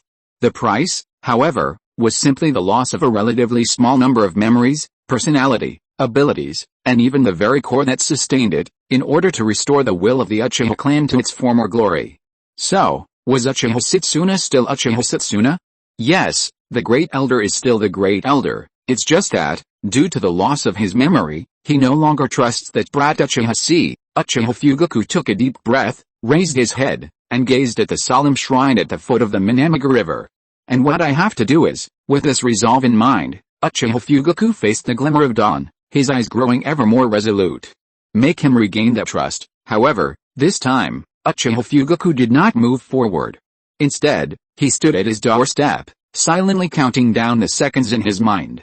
Having spent a long time at his doorstep, he explained what had happened to Uchiha Huagwang. The two of them spent over 10 minutes discussing and pondering countermeasures to this complex situation. It was probably too late to rush to Minamiga Shrine now. Soon, when the time came to 10 minutes and 50 seconds, boom, a loud roar rose from the direction of Nanga Shrine. This time, standing in front of the house, the reflection of the pierced ceiling of Nanga Shrine and the old man with the long white hair standing on the ceiling, who looked a little bored and disappeared in the blink of an eye. Until everything fell silent. Oh no, Nanga Shrine was attacked, someone come quickly, save my dad, Shinichi, how could it be? How could it be, even the Great Elder is dead, screams and wails suddenly tore through the silence, echoing throughout the clan, and even causing a commotion in the distant Konoha village. Uchiha Fugaku stood expressionlessly in the center of the chaotic clan territory. All around him were clan members who kept pouring towards him, confused, terrified, and desperately wanting to find a backbone. Not far from the shrine, Raza, who had just been driven out of Nanga Shrine, quickly changed his expression drastically with horror. He quickly raised his hands high, facing the center of the clan territory, frantically shouting that he was innocent, and immediately ran to Uchiha Fugaku, who seemed to be in charge. Further away, the third Hokage Sarutobi Hirozen and his assistant Hokage Danzo Shimura were in a hurry, leading a huge group of people leaping over from roof to roof. He took it all in, until the crowd that surged like a wave surrounded him. 15 minutes and 22 seconds, Sarutobi Hirozen's scalp tingled, and he asked in surprise, "Captain Fugaku, what happened? Who attacked the Uchiha clan?" "Fugaku, speak." At the side, Danzo Shimura also frowned, his face changed drastically and he shouted in a deep voice, "Are you scared, silly? Tell me what you know. Yeah, don't let Uchiha Chi misunderstand." "No, don't look at me like that, I mean, I didn't do anything." Luo Sha looked anxious, almost crying, and also urged. Even the clan members gathered in a circle nervously and fearfully asked, Captain Fugaku, please say something." At that moment, it felt as if the entire world revolved around him, everyone waiting for him to speak. Yet, Uchiha Fugaku remained silent, as if waiting for something, or perhaps trusting someone deeply, believing that at this crucial moment, even if he was late, he would eventually arrive. The next moment, he suddenly raised his head, and everyone followed his gaze, bewildered, to the sky. Then, a deafening sonic boom roared from the sky above Konoha village. The blast shattered the clouds, crushing the ground. It traversed the entire land of fire, and a swift, crimson line of fire split the sky, rapidly descending upon the Uchiha clan's territory. At this moment, staring at the suddenly lit crimson line, Uchiha Fugaku, who had remained silent for a long time, like a mute, curled his lips slightly, finally revealing a smile. 16 minutes and 10 seconds. Keeping this time point in mind, "Then it's my turn next." Uchiha Fugaku raised his head and looked around. Looking at the ugly expressions of fear of being liquidated on the faces of the Konoha people and Raza, the Kazakage, he couldn't help but shook his head and laughed. "How ugly. What I have always been afraid of is a group of dog-like things like this." "Uchiha Fugaku, what did you say?" Without paying any attention to the gloomy glances staring back at him from the Konoha advisors, including Danzo, Fugaku smiled faintly. Too lazy to pay attention to them, he took out a kunai from the ninja tool bag at his waist with his back hand. Then, under the gazes of the Konoha high-level people as if they had seen a ghost, Uchiha Fugaku grasped the kunai and stabbed it straight into his heart without hesitation. "Wait, what are you doing, Fugaku? Fugaku, calm down, Fugaku." Puff, the sharp blade pierced his heart. Instantly, a deathly silence fell. For a moment, it felt as if Uchiha Chi, the head of the Uchiha clan's police force, had been driven to death by these Konoha high-ranking officials. The onlookers could not imagine the wrath of the Uchiha clan that lay ahead, nor the horrific price they would have to pay in explaining the entire situation to Uchiha Chi. Sarutobi Hirozen, Shimura Danzo, Mito Kato-en, and other Konoha high-ranking officials were horrified, their scalps tingling. Uchiha Fugaku's vision went dark, and within this chaotic darkness, he opened his eyes, tears of blood from the immense drain of his pupils. The illusion shattered, returning to reality. Chapter 444, In a life-or-death situation, we must fight to the death. The main Gekyo Dojutsu, Kurato Soul Life. This Dojutsu depletes the power of the eyes as the number of foretellers increases. With each additional person's future foreseen, the complexity of the future depicted by the Dojutsu increases exponentially. From Uchiha Fugaku's own residence to Nanga Shrine, from his departure to his death, the Dojutsu, Tsukuyomi projected a mere illusionary world, akin to a small garden, containing the fleeting futures of only a few hundred people. Therefore, the combined Dojutsu is known as Tsukuyomi. Uchiha Fugaku, through this clever trick, is able to repeatedly repeat himself within this limited world, predicting as many future events as possible and incorporating himself as a variable. However, what Uchiha Fugaku did during his last Tsukuyomi far exceeded the scope of the Tsukuyomi. Standing in front of his own mansion, his sight encompassed nearly half of Konoha village. What he foresaw was no longer the future of a few hundred people within this small-sized garden world, but rather the future of the Uchiha clan members within their territory, the Konoha high-ranking officials and Anbu led by Sarutobi Hirozen, and the tens of thousands of Konoha villagers within several city blocks. By increasing the number of samples, he could accurately calibrate the future, allowing the limit Tsukuyomi to briefly break through its limitations, elevating it to a pseudo-infinite Tsukuyomi. Furthermore, he obtained the information Uchiha Fugaku desperately needed. At 10 minutes and 50 seconds in the future, Uchiha Madara would attack and massacre the clan members participating in the clan meeting. Uchiha Setsuna, Yoshiro, Shinichi, and even himself would die at this time. And at 16 minutes and 10 seconds, Uchiha Chi would, at a frenzied pace, travel through the land of fire at supersonic speed, ultimately returning to the Uchiha clan.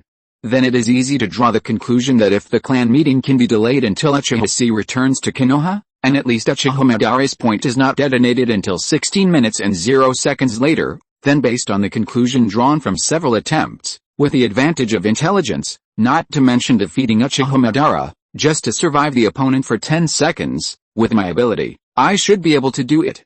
Fugaku, are you okay, Fugaku? Hey, a familiar yet unfamiliar voice sounded in his ears again, and before Uchiha Fugaku could respond to Uchiha Huagwang, he heard the other party's surprised exclamation, "You hear eyes? This." Uchiha Fugaku raised his finger, wiped his cheek, looked at the blood and tears that appeared on his finger, but just shook his head indifferently, nothing. Hiss. However, before he finished speaking, Uchiha Fugaku screamed in pain and suddenly covered his eyes that were suddenly in great pain. The clear world in front of him suddenly blurred, and everything in sight seemed to be covered with a layer of dust. It looked extremely unreal, as if he was looking at the world through a layer of frosted glass. Even the face of Uchiha Huagwang, who was standing no more than 3 meters in front of him, could not be seen clearly. It was so blurry that he could only barely see the other party's outline. Haha, he couldn't help but gasp for breath. The severe pain in his body, the plummeting eyesight, and the chakra and physical strength in his body that were instantly exhausted at this moment, all reminded Uchiha Fugaku very clearly, what lay before him was no longer the illusionary world of the future limit Tsukuyomi, but undeniable reality. Even the main Gekkai Sharingan couldn't give him the opportunity to repeat his preparations tens of thousands of times until everything was perfect, as he had imagined. Now, he was about to face Uchiha Madara head-on. After only 3 consecutive uses of the main Gekkai Sharingan's eye techniques, Uchiha Fugaku could sense that he was close to complete blindness. He would soon be unable to use this higher-level eye technique, which combined the main Gekkai eye techniques of both eyes. If he forced it, it might cost him his life. And if he died in the illusionary world, all his previous efforts would be in vain. Fortunately, thanks to these 3 precious journeys to the future, Uchiha Fugaku had gathered enough intelligence to make a decisive move.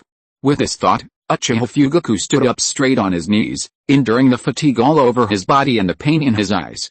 Under the worried gaze of Uchiha Huagwang, Fugaku let out a deep breath. In the past, I always believed that if things are not prepared for perfection, they will not be feasible. I, who carry the expectations of my clan, must never act rashly, but it wasn't until I met that stupid kid, until now, that I understood. Straightening his body, looking at the Nanga shrine marked as the place of death, Uchiha Fugaku smiled. In fact, as long as you have a little confidence in things in this world, you can take action. Hearing this, Uchiha Huagwang shook his head and smiled, looking at Uchiha Fugaku with more and more relief. After looking at each other, he understood the awareness of the man in front of him. Then, he asked in a deep voice, "Fugaku, how confident are you now?" 1%. Uchiha Fugaku suddenly smiled grimly. In a life or death situation, we must fight to the death. Creaky push open the door of Nan Shrine. The surrender of Tsunagakure, standing in the main hall of Nanga Shrine, facing the 274 Uchiha clan members and the 4th Kazakage Raza, Uchiha Fugaku opened his pair of scarlet main Gekkai Sharingan and said indifferently, "My Uchiha clan accepts it." What? Raza and Uchiha Yosatami, who were arguing in the hall, were stunned at the same time. Then, a look of ecstasy rose on Raza's face. Without waiting for Raza to say anything else, Uchiha Fugaku waved his hand and turned to look at Uchiha Yosatami who was standing beside him. "Yosatami, please take Lord Kazakage down to rest. Next, the content of the clan meeting will not be leaked." Yes, Uchiha Yosatami was stunned for a long time. Looking at the extremely unfamiliar Uchiha Fugaku in front of him, he wanted to say something, but before those main Gekkai Sharingan, the accumulated exclamation and surprise finally turned into a subconscious response. After Luo Shai retreated and the irrelevant personnel left, Uchiha Fugaku suddenly turned around, facing the upper part of the main hall, with his back to the 272 Uchiha clan members behind him. He took a deep breath, and stared at the great elder, Uchiha Setsuna, who was sitting at the side of the upper part with a gloomy face. Then Elder Setsuna, please start the next topic. Uchiha Setsuna frowned slightly in a strange way. The Uchiha Fugaku in front of him made him feel very unfamiliar, and there was a strange sense of deja vu. However, thinking of the prophecy of the big toad on Maiboku Mountain, and what was revealed in the prophecy, that this was the only chance for Uchiha C to open his main Gekyo Sharingan, Uchiha Setsuna quickly ignored this discord. He took a deep breath, and then, he stiffly pulled up his old face and showed a kind fake smile. Then, with an expression that he felt disgusted but had to pretend in a peaceful tone, he slowly smiled at the people in front of him and said, regarding Uchiha C, the successor to the position of the head of the Uchiha clan, I have thought about this for a long time, and now is the time to put it on the agenda. In this regard, I would like to hear your thoughts. However, at the moment these words fell, Uchiha Shinichi, who was eager to try after hearing these words, stood up, and a cold shout with hidden anger suddenly resounded throughout the audience. I object. Chapter 445, Furious Fugaku, arguing with people online. What? Everyone on the field was stunned when this resolute and angry voice of dissent emanated from Uchiha Fugaku, who stood in the center hall, his main Gekyo Sharingan activated. Even Uchiha Madara, standing atop the roof of Nanga Shrine, silently observing the scene while blending into the shadows with a mayfly jutsu, raised an eyebrow. Oh, this is the little fellow named Uchiha Fugaku on the list. Such a fellow actually possesses the talent to open his eyes. He frowned slightly, glancing at Uchiha Fugaku, who stood up right below him. Then, glancing at the information on the other party listed on the list, Uchiha Madara frowned. At this moment, in the shrine, Uchiha Shinichi, who was sitting in the front row of the clan members attending the meeting, stood up suddenly, stared at Uchiha Fugaku, and asked in a deep voice, Brother Fugaku, do you understand what you are saying? What gives you the right to oppose Uchiha C's succession to the position of clan leader? It's very simple. Uchiha Fugaku didn't even raise his eyebrows and responded coldly, because he is not worthy. Huh? Hearing Uchiha Fugaku's answer, everyone present was almost laughing out of anger. Uchiha Shinichi, who was in the lead, suddenly became so gloomy that he opened a pair of scarlet and cold 3 Magatama Sharingan. Before he could speak, another person stood up suddenly, his hair standing on end, and asked angrily, Uchiha C is not worthy, so are you worthy? Based on your performance in the country of hot springs, and based on your face swollen by Ichiro, this person was the one who had followed Uchiha Fugaku to the country of hot springs to provide assistance, and had witnessed Uchiha Fugaku's terrible behavior in the evil god cult. He was the Uchiha member who always complained about Uchiha C's visit to the brothel, but he didn't expect that this person would be the most excited at this moment. How can you, Uchiha Fugaku, have the nerve to say such things? You are timid, weak and incompetent, and can only flatter the Konoha high-ups and beg for peace. How can a guy like you have the confidence to say that the brat is unworthy? Don't you think that with such eyes, you can put your will above all of us? No, Uchiha Fugaku did not seem angry. Instead, he looked down at everyone present with a pair of main Gekyo Sharingan open indifferently, and said lightly, you may have misunderstood what I meant. I am not saying that Uchiha C is unworthy of being the clan leader. In fact, it is more than enough for that brat to become the clan leader. Even becoming the 4th Hokage would not be too difficult. With the achievements and strength of that brat, he is more qualified than anyone else, and I am saying, Uchiha Fugaku glanced at the faces of the people present one by one, and a sarcastic expression quickly appeared on his face. He sneered heavily, you are unworthy. You are unworthy of Uchiha C becoming the clan leader of the Uchiha clan. Compared to him, you are like maggots in a cesspool in the corner of a sheep pen. You are not even worthy of being sheep, of being food. How can you possibly follow a truly proud and aloof wolf king? What? Upon hearing this, the expressions of everyone present suddenly darkened. Pairs of scarlet eyes suddenly opened, blazing, and glared at Uchiha Fugaku in unison. Seeing this, Uchiha Fugaku's heart trembled, knowing that the main event was finally about to begin. After numerous reincarnations, Fugaku finally understood Uchiha Madara's ultimate goal by analyzing his actions, to kill those important to Uchiha C and force him to open his main Gekyo Sharingan. Uchiha Fugaku's goal, however, was to save his fellow clan members from this clan meeting that exposed everyone's attitude towards Uchiha C.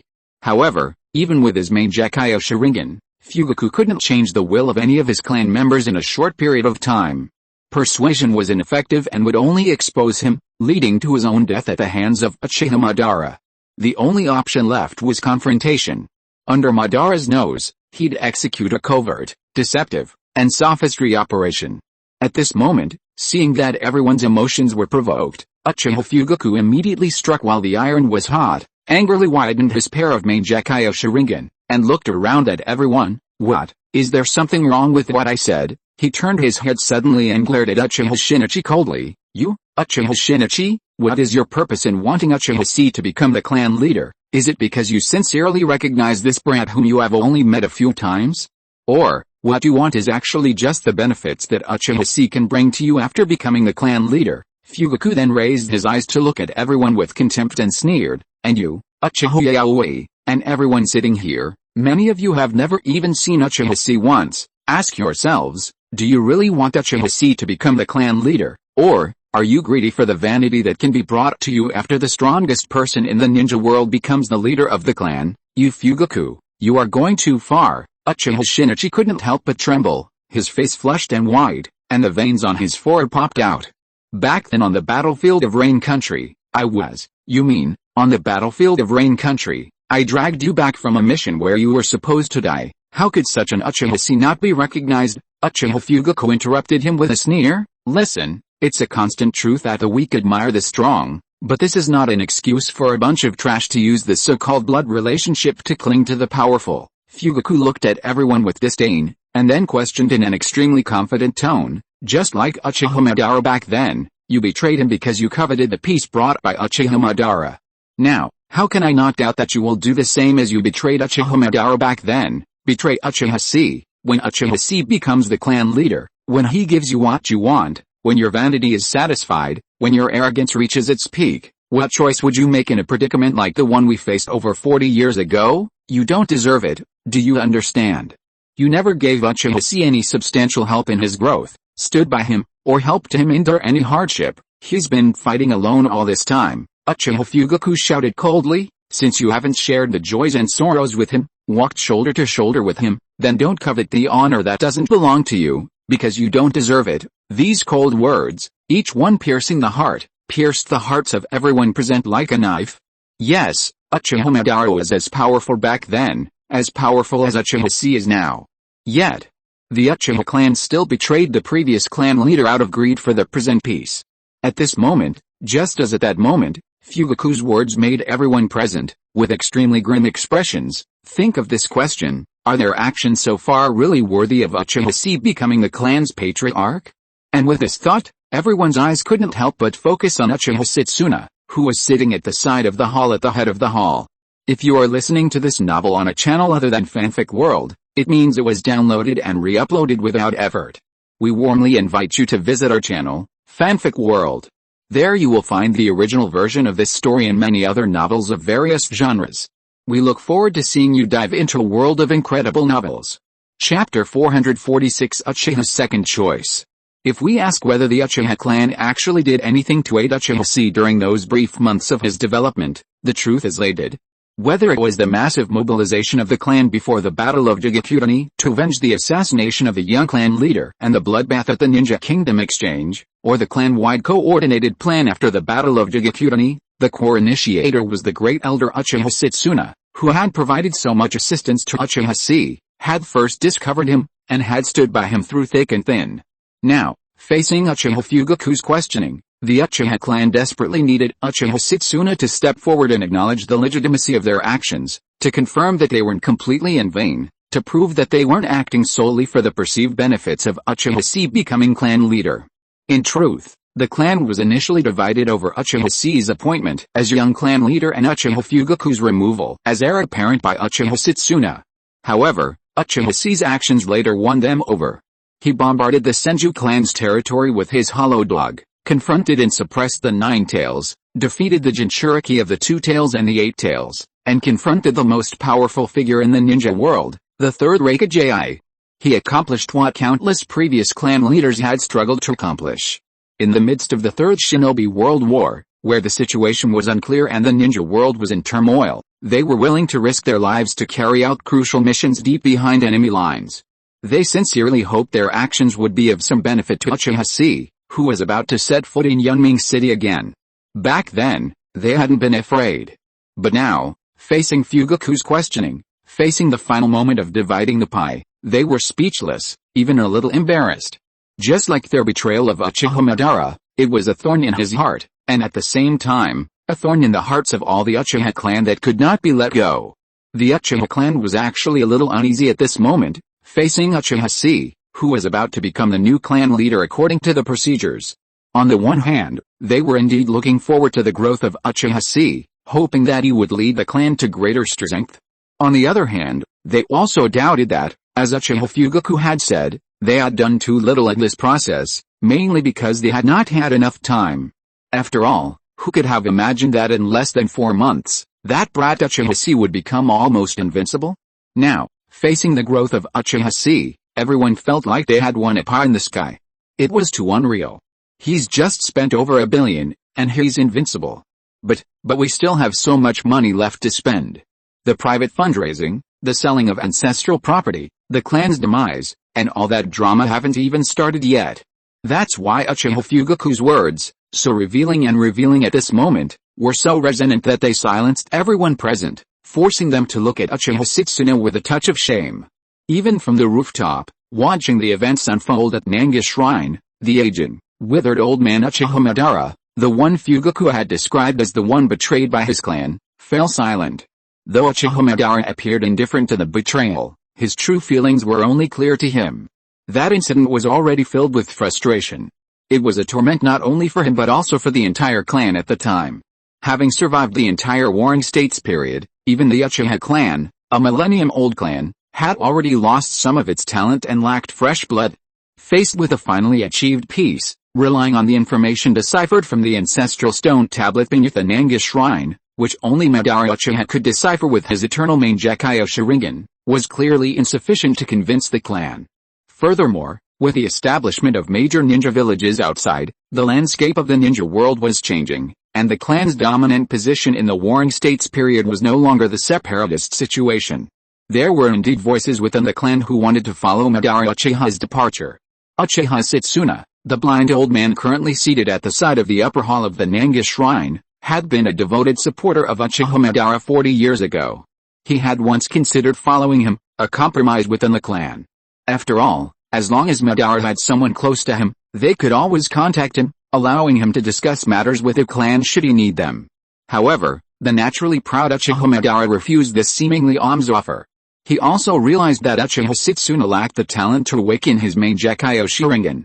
He saw that this foolish boy, asking such idiotic questions yet possessing an insatiable thirst for power, was a futile waste of time following him. Little did he foresee that 40 years later, despite still having never witnessed the true power of those eyes, Uchiha Setsuna would ultimately, in a tragic manner, acquire this profound, superhuman strength. He had proven himself in the very face of the very self who had denied him so long ago. And now, watching the Uchiha clan's decision at this moment, their reflection and remorse over their betrayal, even as they steadfastly believed that the Moon's Eye Project was the ultimate path to ending the ninja world's cycle of despair, this scene deeply touched the heart of this lonely old man. Past events served as a mirror. Not only was he pondering the future of his clan, his village, his nation, humanity, and indeed the entire world, but the Uchiha clan, having endured so much, was also pondering the same. The only difference was that Uchiha Madara, with his arrogant perspective, considered the entire ninja world and humanity, while the Uchiha clan, always from a clan-wide perspective, considered how to best choose for their members, even the clan leader. They, the Uchiha, never wanted to owe anyone anything. So, was he being too harsh on the Uchiha clan? At this moment, thinking of the murderous act he was about to perform to make Uchiha Chi open his eyes, Uchiha Madara's face darkened slightly. He lowered his brows and glanced at the death scythe in his hand, thinking so. Forget it, the old man sighed imperceptibly and turned his gaze to the silent old man who had been sitting at the side of the main hall in Nanga Shrine. The old man with long white hair stood up, leaning on the death scythe, his messy hair dancing wildly without wind. His eyes gradually became stern and cold. Then let this old man hear it, after 40 years, the Uchiha clan's second choice, Uchiha Madara, or Uchiha Chi, what will your answer be? Chapter 447, Fugaku's Wild Laughter. We are the betrayers again. At this moment, facing Fugaku's merciless questioning, the unwilling gazes of his clansmen, and the fact that his other senses were heightened due to his blindness, he vaguely sensed that he was being examined by a cold and indifferent gaze. Uchiha Setsuna's face showed no emotion, he was calm and composed. He just turned his head slightly and glanced in the direction where Uchiha Fugaku was standing. His pale eyes looked at the person in front of him blankly and indifferently, and he said lightly, "Very good, Uchiha Fugaku, since you already have such eyes, then you should understand what kind of power is hidden in these eyes, and, when Uchiha C gets such eyes, what kind of transformation he will undergo, like a worm shedding its cocoon, like an eagle spreading its wings. All our actions are carried out for this, all our sacrifices are for this day. The plan we are implementing was decided a long time ago, when I was still guarding Hell Valley. I even informed you of this and you agreed to it, then you should also understand." At this point, Uchiha Setsuna's voice suddenly became high-pitched, and a flame seemed to burn in his pale, lifeless eyes, and even the skin on his face began to twist hideously. With those eyes, those empty eyes he'd paid for his actions, he stared at Uchiha Fugaku numbly and fiercely, like a crazy gambler standing on the edge of a cliff, one foot planted in the air, with no way to retreat or hide. He suppressed his rage and growled, "What do you mean? If you hesitate when you should, you'll suffer the consequences. You say we're unworthy, but what have you done? It's because of your unauthorized actions that we're here today, and we have to pay a greater price to fill this void of hatred." Uchiha Fugaku. Uchiha Setsuna's voice deepened, a hint of fatigue rising in his voice. "Do you truly understand what you're doing now? Are you determined to stand against this clan?" Silence fell upon the room as he spoke. The Uchiha clan members present looked at each other in bewilderment. They didn't quite understand what Uchiha Setsuna meant by that. Instead, they wondered if it was overstating their own achievements.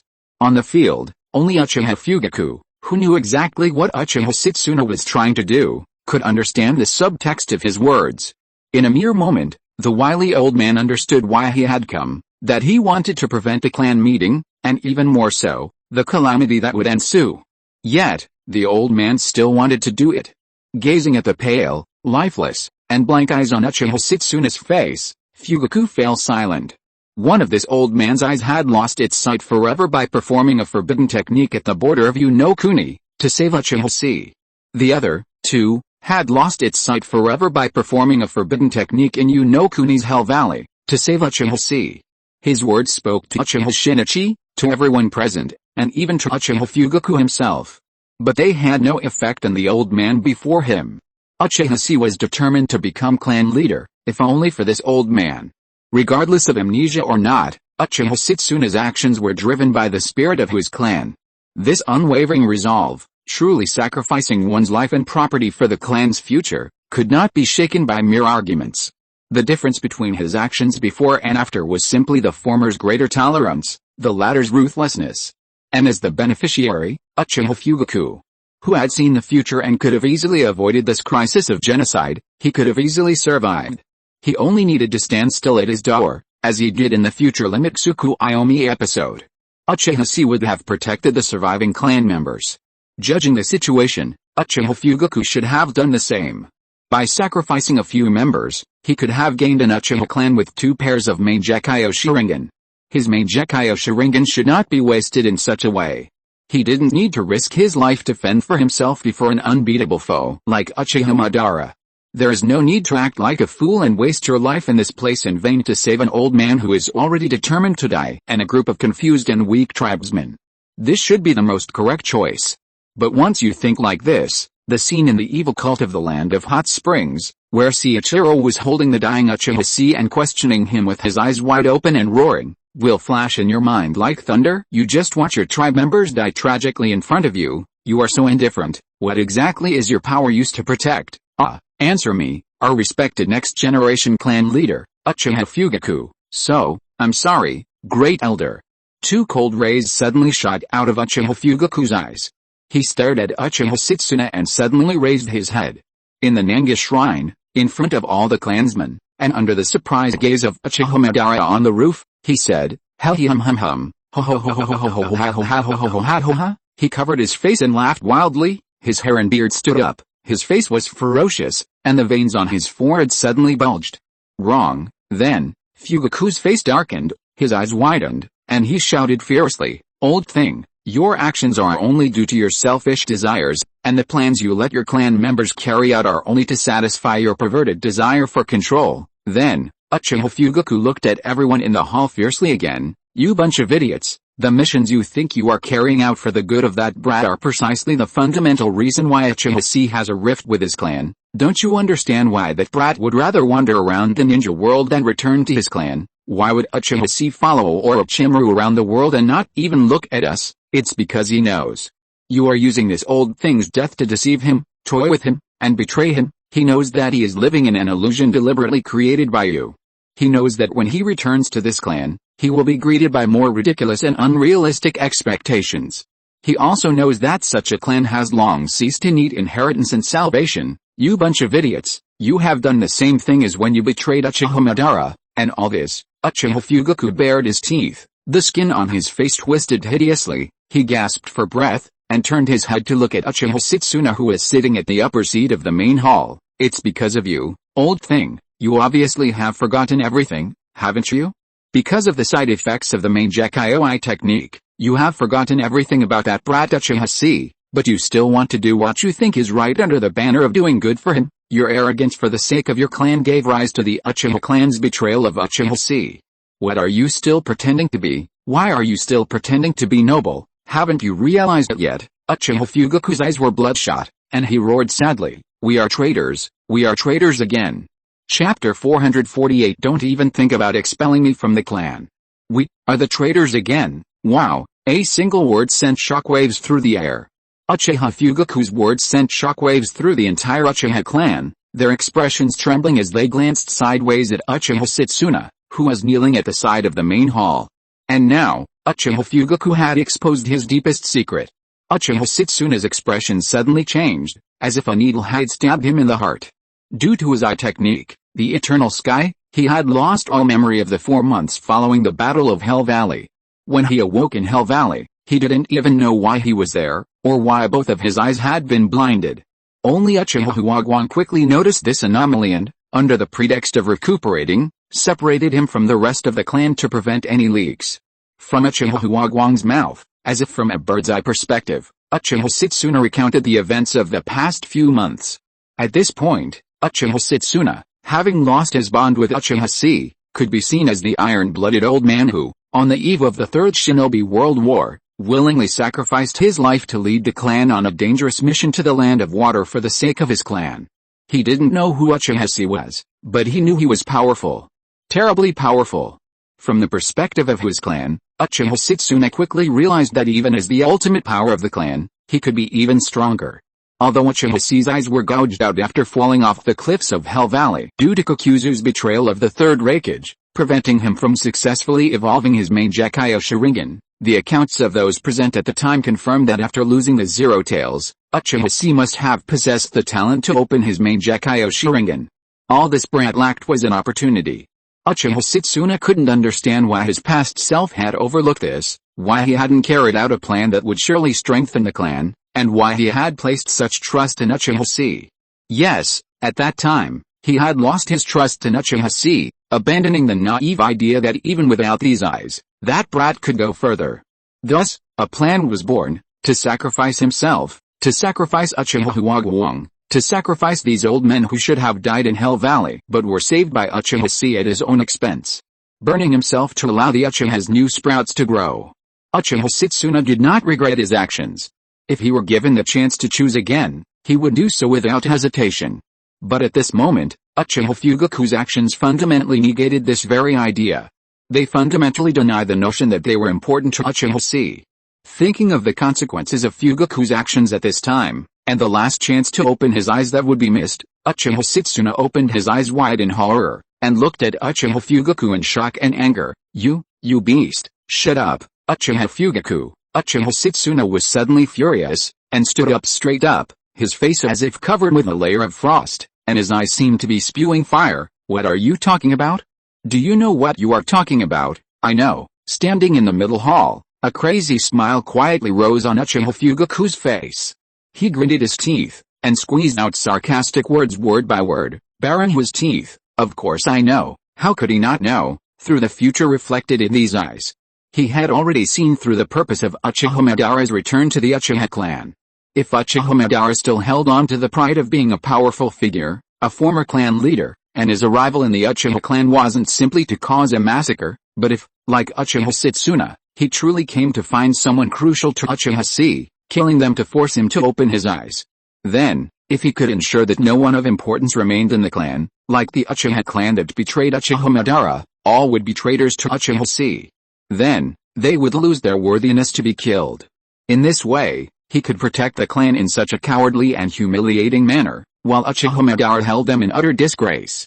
This was Uchiha Fugaku's goal. This was his plan to undermine the clan's power.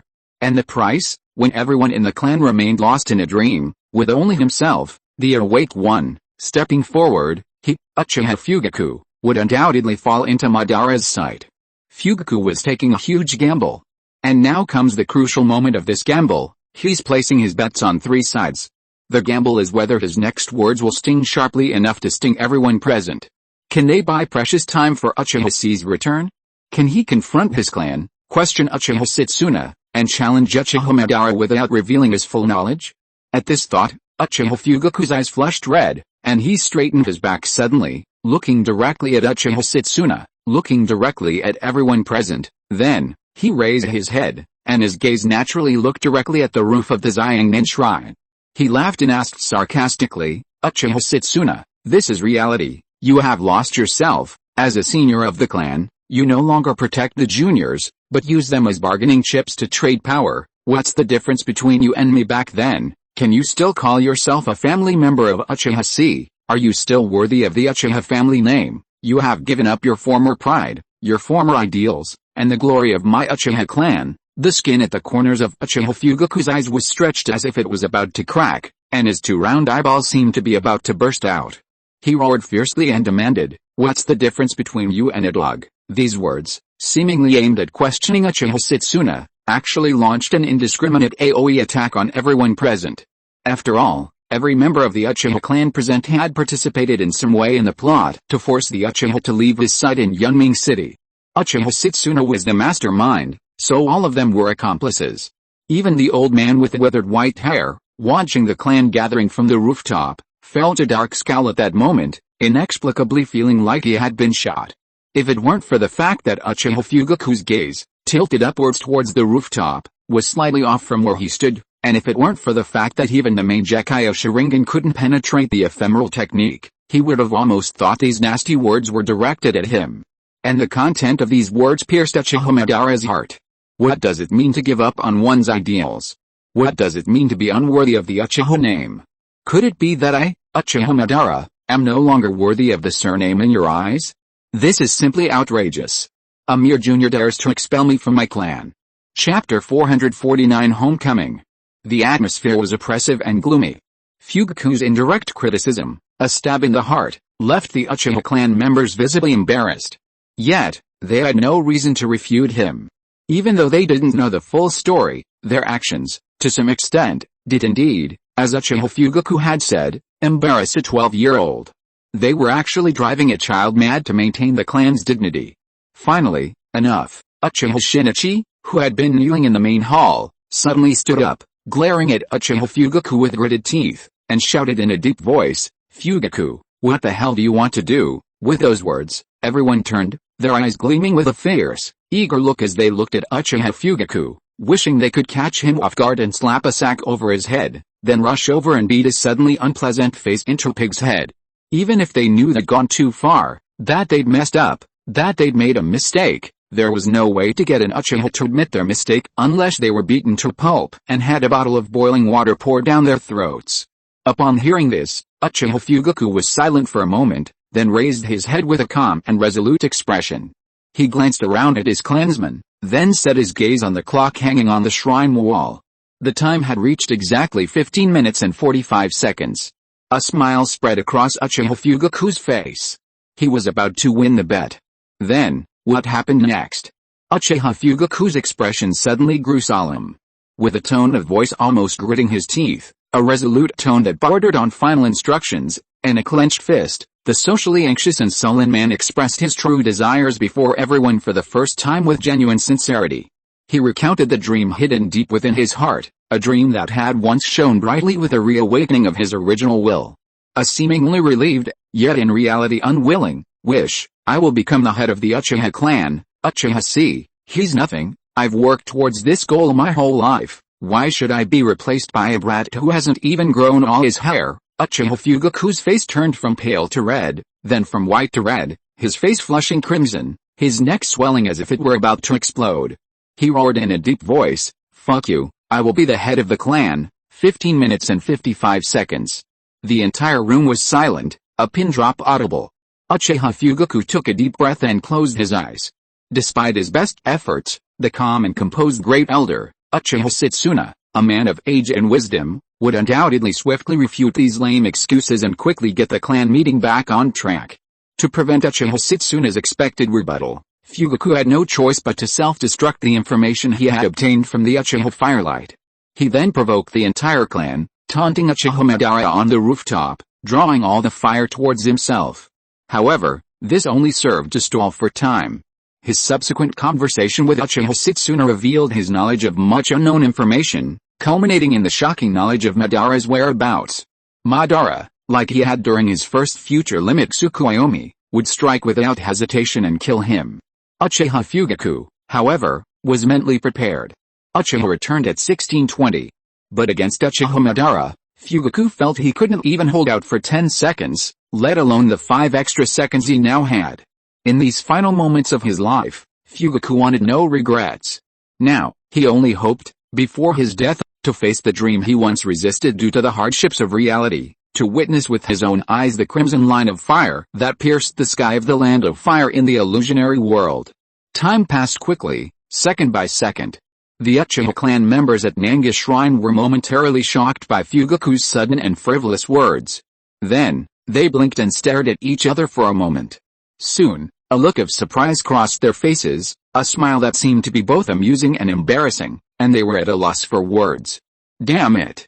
Was this still the same stern and stubborn police captain they remembered? 16 minutes and 5 seconds. As the seconds ticked by, Uchiha Fugaku, whose eyes were tightly shut, raised his eyelids slightly, his face a look of bewilderment. Uchiha Madara, why hasn't he made a move yet? Could it be that he's already made a move, but he's dying so quickly that he can feel it? Am I already dead?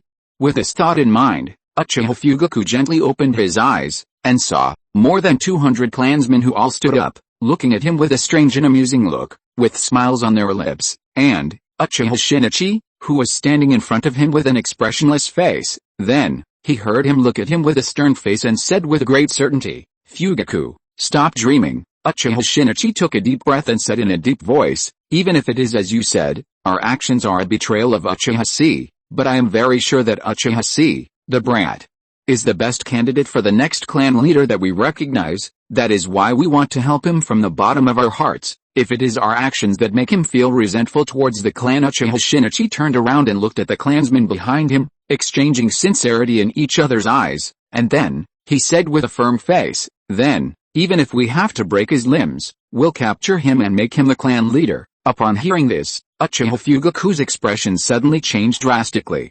If Uchiha Madara heard these words, wouldn't what he had just done be? Just as Fugaku was thinking this, at that moment, boom, a deafening sonic boom roared from the sky above Nanga's shrine. A swift and fierce gale crashed down, piercing the ceiling and instantly blowing away every table, easel, door, window, and screen within the shrine. Uchiha Fugaku's eyes widened in horror. The shrine's pierced ceiling was once again reflected in his vision. However, this time, the sky beyond the ceiling wasn't a gloomy sky with crows circling. Instead, it was Konoha's barrier, a large transparent hole blasted out by an unknown object. Beyond the barrier, the clear sky, as usual, was filled with a large flock of startled birds, soaring in the blue sky.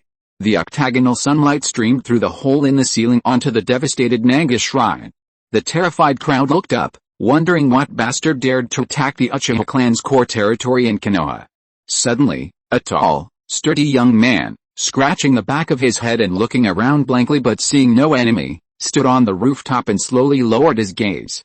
He gazed down at the Nanga shrine, destroyed once again by his own hands, and at the fierce, devouring glares cast down by the clan members below. Uchiha Chi felt his entire body stiffen.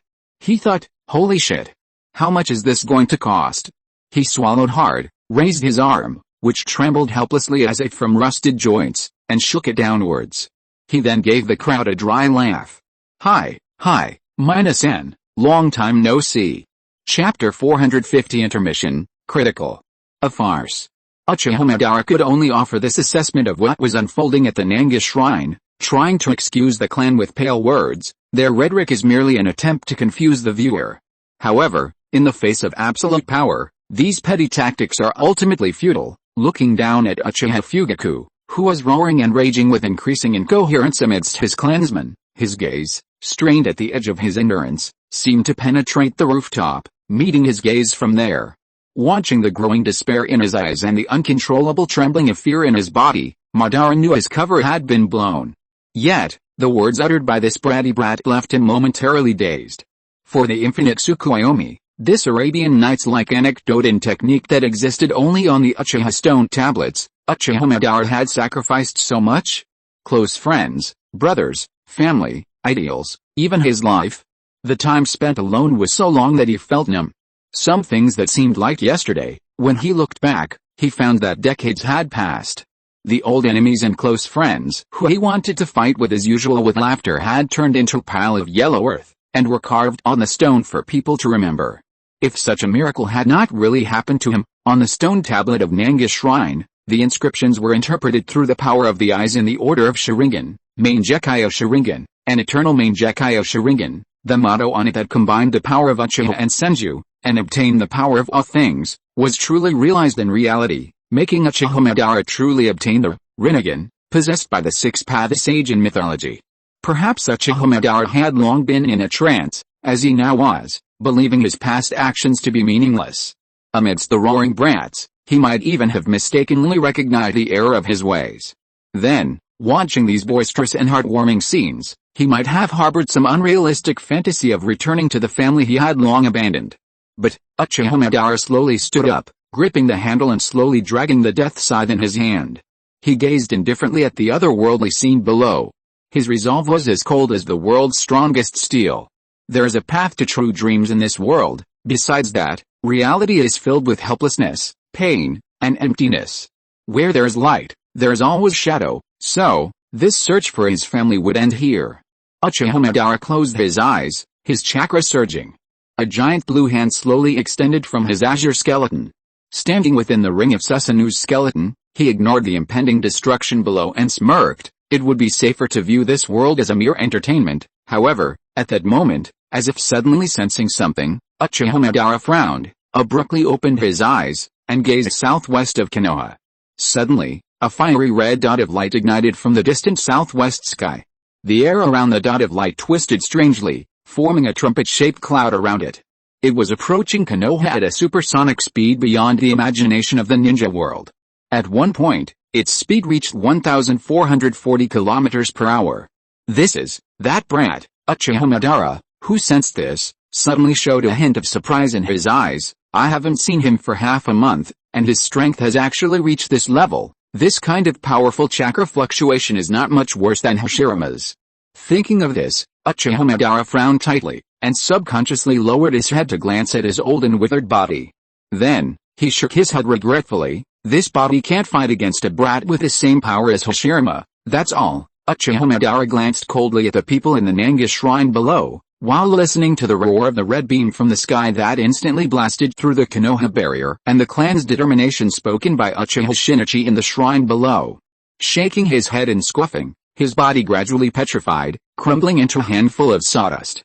Finally, it drifted through Konoha, leaving behind only a cold sentence. Then, for now, I'll let you indulge in this final bit of fantasy. Uchiha see, the day when you come to my side is not far off. North of the Iron Country, amidst a sea of mountains, the white bones of a behemoth supported the entire mountain range. The endless forest and the shimmering sea complemented each other. This place is known as the Mountain Cemetery. In the original story, it was the lair of Uchiha Obito, the future instigator of the Fourth Shinobi World War. But at this time, its occupant was still named Uchiha Madara. He leaned back against a stone pedestal in the darkness, cast even deeper into the shadows by the behemoth. An old man, his back covered in dense tubes, his hair ablaze with white, and a dark blue robe, with a death sigh at his feet, suddenly opened his eyes. Within his crimson eyes, 3 pitch-black magadama condensed. The memories of the wood clone returned to his original form, and the brief glimpse of Uchiha Chi in Konoha left a deep impression on Uchiha Madara. That brat, he's also gained his share in his power, Uchiha Madara chuckled, as if with some emotion. So, will he ever gain eyes like mine? Even if he can, it will probably be many years from now. But, Uchiha Madara suddenly raised his head. His crimson eyes reflected a massive, ferocious, humanoid figure, bound tightly in chains and with 9 closed eyes. The outer path demon statue.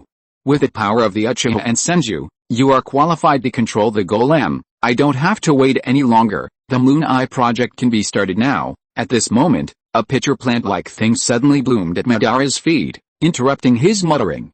A white Zetsu stretched out its body from the pitcher plant and respectfully reported to the old man on the stone seat, Lord Madara, the progress on the other side is also going smoothly. The Water Kingdom has been completely chaotic as you wished. Oh, hearing this double good news, Uchiha Madara couldn't help but slightly curl up the corners of his dry mouth.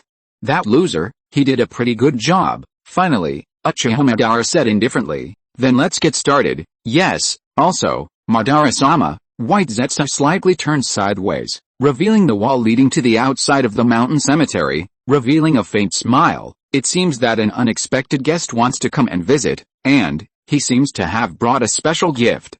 End of this chapter. Thank you so much for reading until the end. Don't forget to give it a like. Looking for more exclusive content and immediate access?